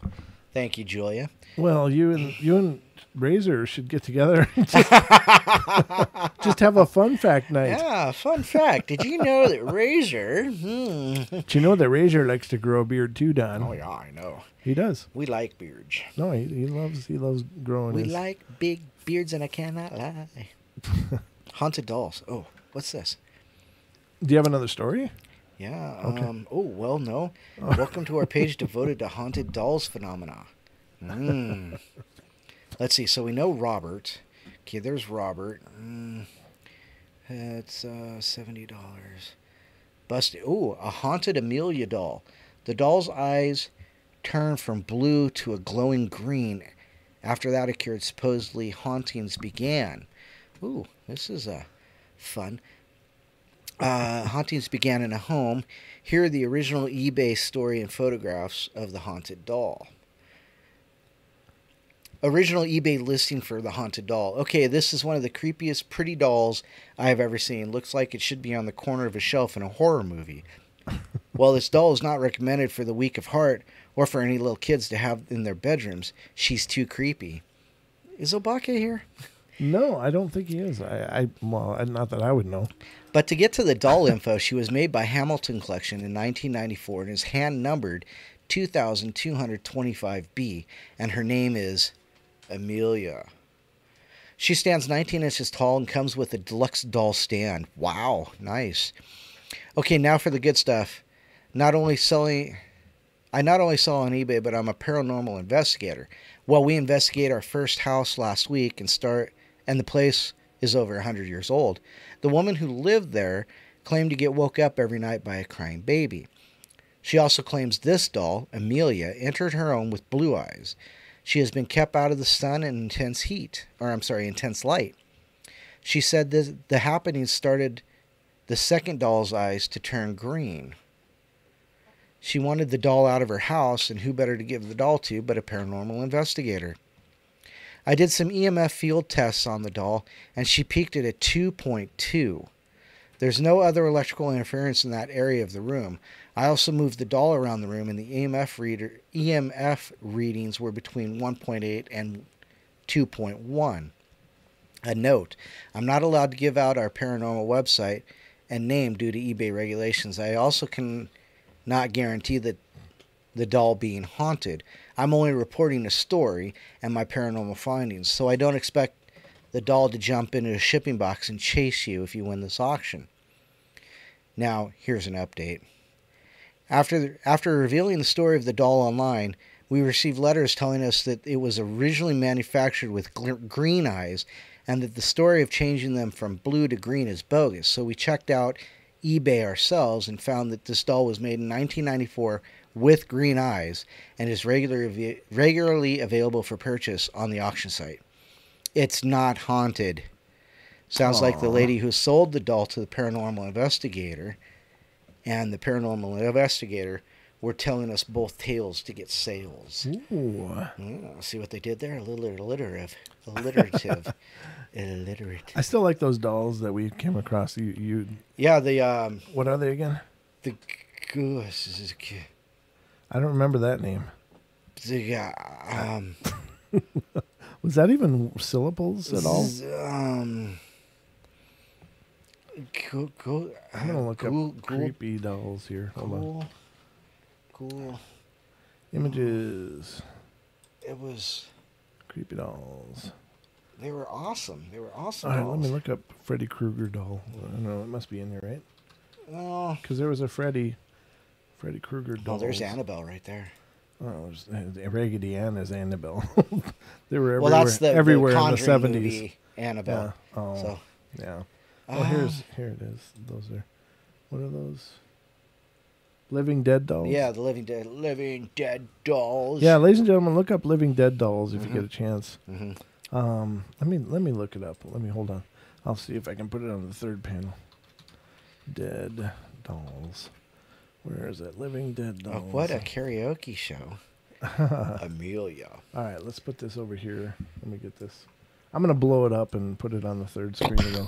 It's just one of those cool things. I think anybody that's into horror or the paranormal would absolutely love these dolls. And let me see. Let's go to 3-panel. There we are, ladies and gentlemen, Living Dead dolls. And this is the Halloween one, right? Michael Myers, right? Yeah, that's Michael Myers. Yeah, that's actually a William Shatner mask. Isn't that great? Yeah, that's funny. awesome. And this is the Conjuring doll. Or the nun or whatever. This is... Oh, yeah. Now the nun. Pencil sharpener. Freddy Krueger. What the hell's over here? These other ones that are just weird, creepy looking things. Where's... That's... Let's see, where's the... Penny whistle. Appearances? Penny. Is it appearances? Where the hell do I see the dolls? Contact appearances wholesale. You're at a store. Oh. Store, yeah. Let's look at the store. There you go. Store section, ladies and gentlemen. There you go. Oh, that's a nice one. The nun, yeah. None your business. All right, so the dolls. There's the series. pencil sharpener one. That's creepy. Oh, that's... Oh, God. So you got to put the pencil in its eye and it'll sharpen it. That's clever. I stabbed myself. Clever marketing, Freddy Krueger. Whoa. We went from 20 likes to 25 likes and 22 watching. Ooh, there you go. Sorry. All right, here's Resurrection Cuddles variant. What? Sweet Tooth. Yeah, that looks sweet. There's so this is the Annabelle from the movie, kind of. LDD Annabelle. Yeah. Okay. Yeah, the real Annabelle was a Raggedy Ann doll. Oh, there's The Exorcist. Oh, there's Linda Blair's. Linda Blair. There's Blair. There's Pennywise. yeah. Clockwork Orange. Yeah, a bit of the old vines. Beauty and the Beast. Evil Dead 2. Dead-Eyed Ash. Yeah, Okay. that's funny. Okay. Yeah, there's one of 18 out of 18. Oh, Okay. look, there's Pinhead. Yeah, Pinhead. Yeah, that's great. That's great. So there you go, ladies and gentlemen. There's the Living Dead dolls. I don't know if I'd want a haunted doll No. personally, because I just think that, I'm not casting aspersions at all. I think that's, if you're willing to do the research and you're willing to take the risk and safeguard yourself and can do it, then sure. more power to Yeah, you. But crazy people out there. but I just don't know. That's one of those things where you're really rolling the dice because you don't really know what's haunting it.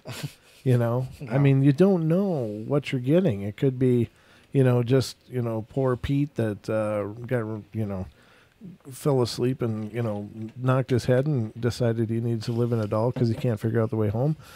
Or you can get, get Beelzebub in toy form, you just don't know. And so you might be getting a pit lord, or you might just get some janitor. You don't know. Lord of the pit. Yeah. The janitor of the pit. I just wouldn't want to roll those dice. I'm not willing to take the gamble. Don't want to roll them bones. No, that's just it. And I'm too tired, man. I don't want to deal with a whole, full blown demon infestation. Oh God, no. You have that thing in your basement screaming 3 a.m. No, that's just your basement.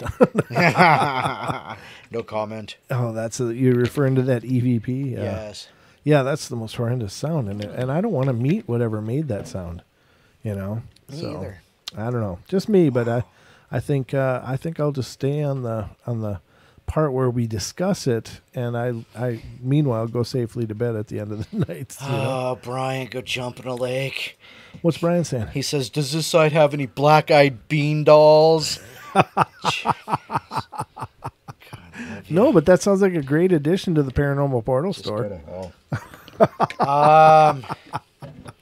The black-eyed bean dolls. Oh my God! That would be a great action figure, Don. Hey, you know what? We could have the Nunker edition. It looks like tribbles. They're Nunkers. You get a set of them together. We could have a whole Portal play set. Get the Brent and Don action figures, and Don comes with the ghostly grip. Don comes with Nunker accessories. Oh God! Oh man! With black-eyed beans attachments. Okay, you guys just go to hell. Oh my God! Oh, and you got to include the preformed hand to accept the bucket of swill that he gets. You gotta have the bucket of swill. The bucket of swill. I don't even know what's in that, but it's some kind of jug of fun that you bring every night. It's definitely a jug. Yeah, we could make a whole Paranormal Portal play set. Pixie says she wants to make dolls, so how about it? There you go, Pixie. I think Ken was in on it for a little while there too. Oh yeah, Ken. Yeah, Ken's here. Yeah, okay, Ken's good. here. He's late. We have quite a few late people. The Nunker black-eyed bean doll. Dory, don't you jump into this mess. Oh my God, that'd be funny. A black-eyed bean doll. I thought Dory was going to bed. I remember distinctly telling her goodnight 20 minutes ago. Oh, and miss all this? You can sleep anytime, but you can't always get this kind of fun. That was hilarious. My goodness. Nunker dolls. God. They keep multiplying. Uh-oh. The bottle of swill's almost empty. Oh no, that's unfortunate. You're hitting it like a wino in the gutter. We have been at this for 3 hours now. Oh, it's not quite 3. It's been 3 hours. 2 hours and 48 minutes. But it's getting there, ladies and gentlemen. We could go for the 3-hour roll if you want. Well, we're almost there. In for a penny, in for a pound. That's right. Whatever that means. In for a penny, in for a pound. I mean, a Never mind. Just means we're at it. Might as well keep going. Yeah, Okay. basically. Just go English on me here. That's British, thank you. Let's just go straight Let me American. go back to haunted dolls here. Oh, you want to hear American English? Well, in that case, I got a whole mind of... Just Let's see. give me America. Old witch's haunted doll. Ooh. Oh, excuse me. Could a witch really haunt a lady? And is she still with this old doll? The witch, you see, is no longer alive. Or at least not in physical form. And the haunted doll? Well, it came out of one of her trunks that was in the basement of her former home. Ooh. Guess who owns the home? Could she feel that her stuff was tampered with, maybe stolen by the new owner? Read on to learn more about this story and the doll sold online. Ooh. Original eBay listing for haunted old witch's doll. This is a very old doll. I believe that it was made by the witch that haunts my house. When I moved into the house, a lot of her items were stored in trunks in the basement. She had a lot of jewelry and other weird things stored in the trunks and sitting in the basement around it. The old doll was in the trunk.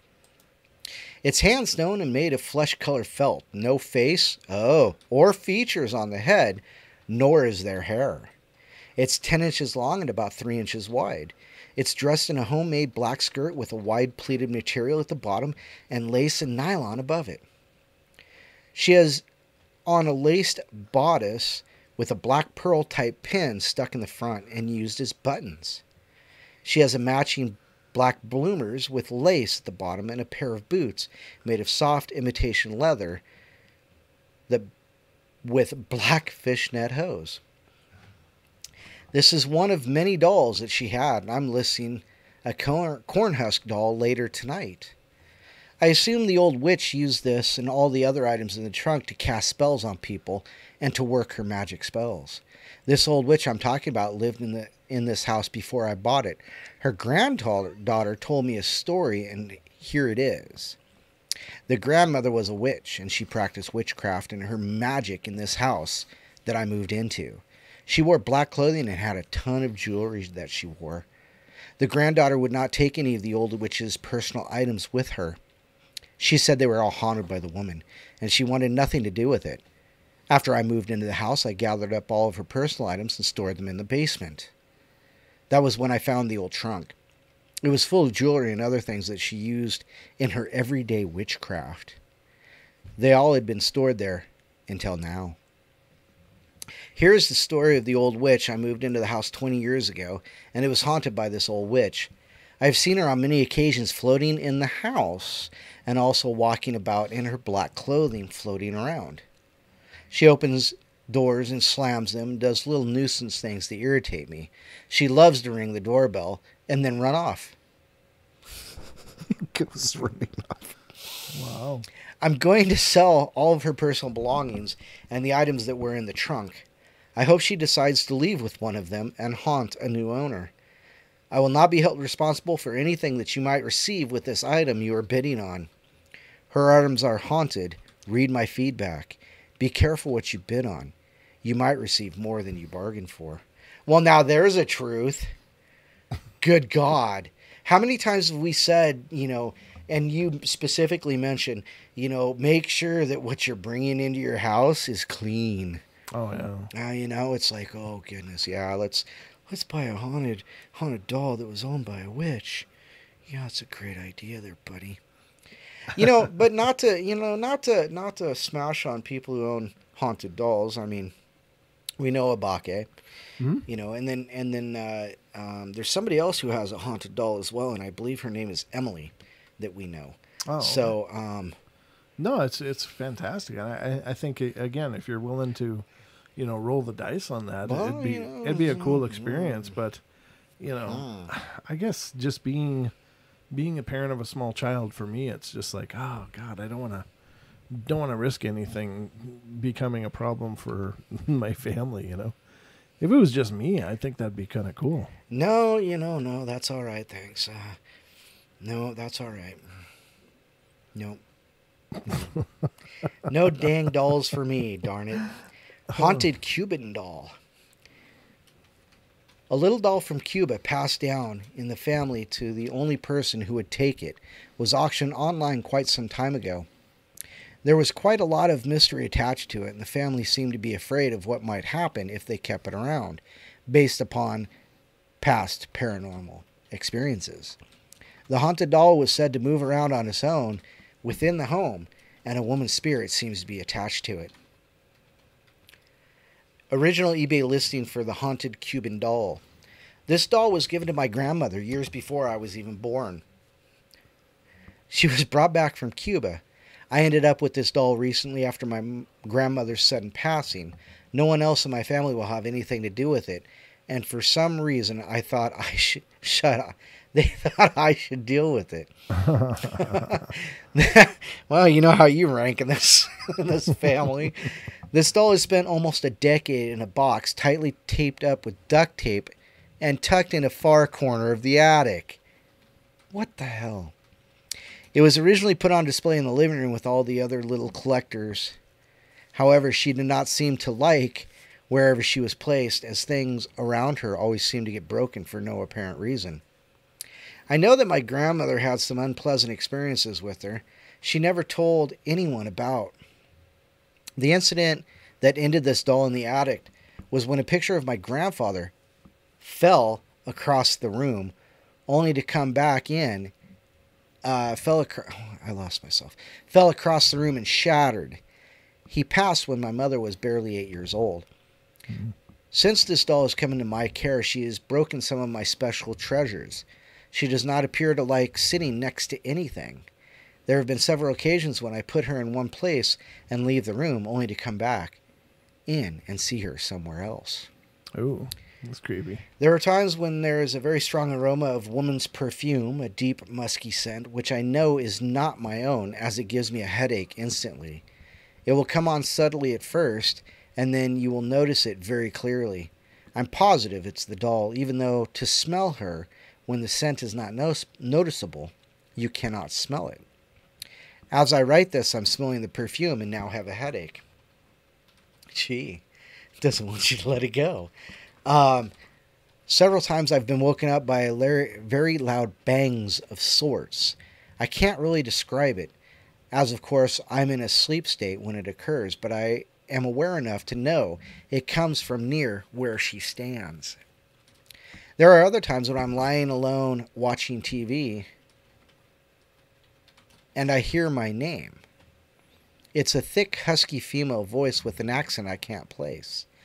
Louder than a whisper, but not a holler. Holler. It is a harsh, almost scolding tone. I heard for the first time last night an almost chanting. I don't know what to make of that, and I cannot make out what she's saying. I never heard this before she came along, and for a couple days I had her at a friend's place the whole time she was gone. There were no voices, bangs, or perfume. My friend ended up bringing her back to me the other night and refused to talk about why. She also refuses to come back into my house until the doll's gone. There was one occasion when I was really frustrated with her and had intentions of throwing her out again. I grabbed her up from the shelf and she was standing on and nearly dropped her. Somehow my fingers got pricked. I have searched her entire body and there's nothing sharp on her that I can find. The final straw for me was when I fell asleep the other night watching TV, knowing she was in the kitchen, and waking up in the middle of the night from a loud noise, seeing her on the coffee table right in front of my face. Ooh. So, needless to say, I'm more than a little creeped out by her, and I don't think she's happy being in my care. I do not know much about her besides the fact that she was brought back from Cuba many years ago. She has a name written on the stand and a sticker on the bottom of where she's from. She wears a beautiful white with red trim flowing dress. She has a band of roses around her long black curly hair, and she has a hand-painted ceramic face and hands. She's in good condition, no rips, no stains that I have noticed. She's a bit dusty because I don't want to mark her up, and I'm nervous to wipe it off with anything more than a dry cloth. She has a bitter expression on her face. However, sometimes it looks like a downright scowl. Wow. As I said, very creepy. Perhaps someone out there will know better what to do with this doll, as I do not. I have dealt with other spirits in one form or another, but this one really gets me and I don't know how to help her. If that's even what she wants.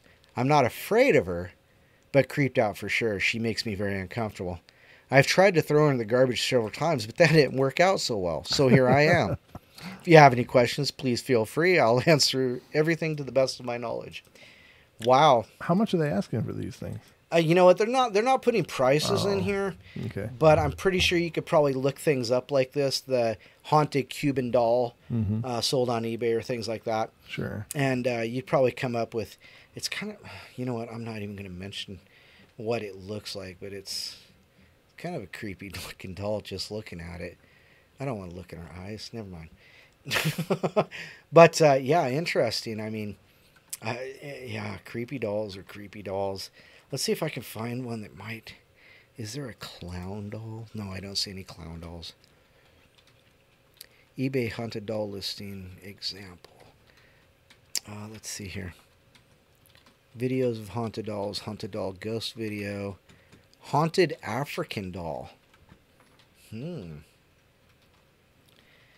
see here. This doll is unusual in that it is claimed to make people sleepy when held. Oh God, give it to me. It was. You're always sleepy. It's just you can't actually yeah, sleep. it's the sleeping part. Yeah, it was the possession of a woman who had passed before the doll made it to auction on eBay by another party. Could her spirit have been tied to the figure? It could. Original eBay listing for haunted African doll. This doll was given to my wife as a gift by a lady now deceased. The doll's missing one shoe and we have no idea why.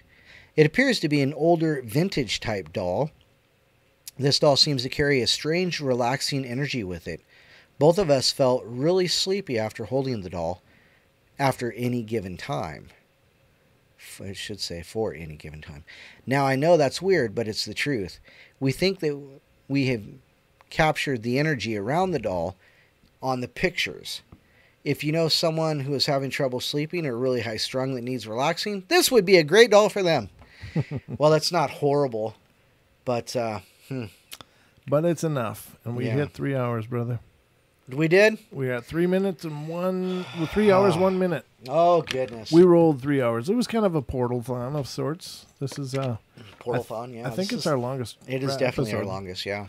You, ladies and gentlemen, were here for it. We just did the longest portal episode in existence thus far. But we'll have to look at a true portal-thon in the future. Once we maybe crack 1,000 subscribers, we'll do Is that Oro? Did Oro jump in? Ancient esoteric knowledge in metaphysics is here. Yes. How you doing, buddy?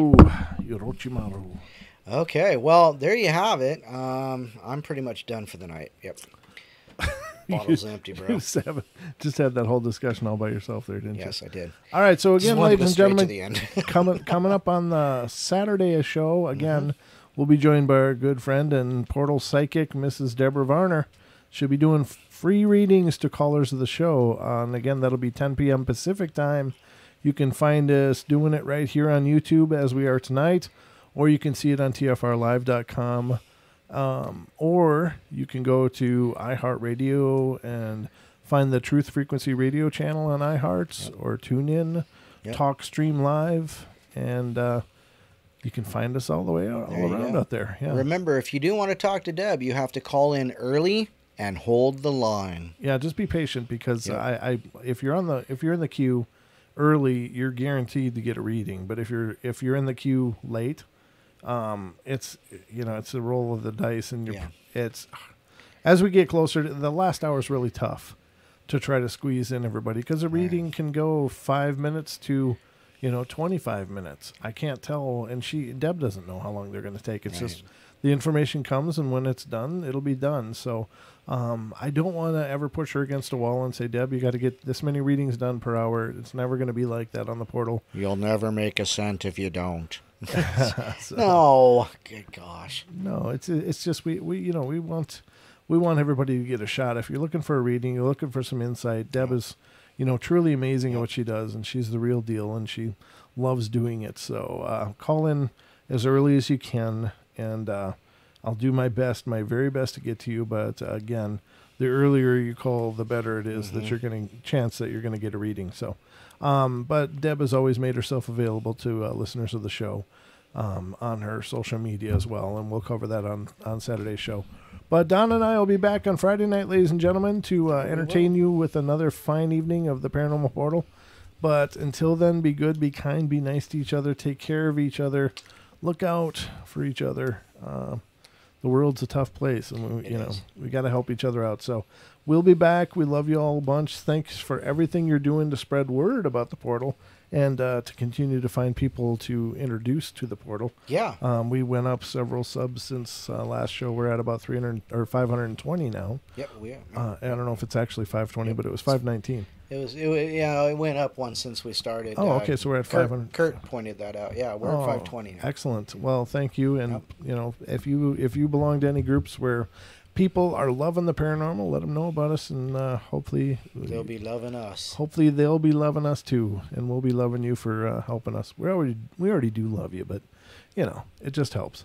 So everybody take care, and we will see you on Friday night again, 10 p.m. Pacific time, here on YouTube, tfrlive.com, iHearts, TuneIn, TalkStream, wherever you find us. There you go. So we'll see you next time, guys. Take care, and the 3-hour episode, you were here for it. 3 hours and 5 minutes, ladies and gentlemen. It's a mile marker for us. Oh, goodness. Have a good night. All right, take care, guys. Night-night. Night-night.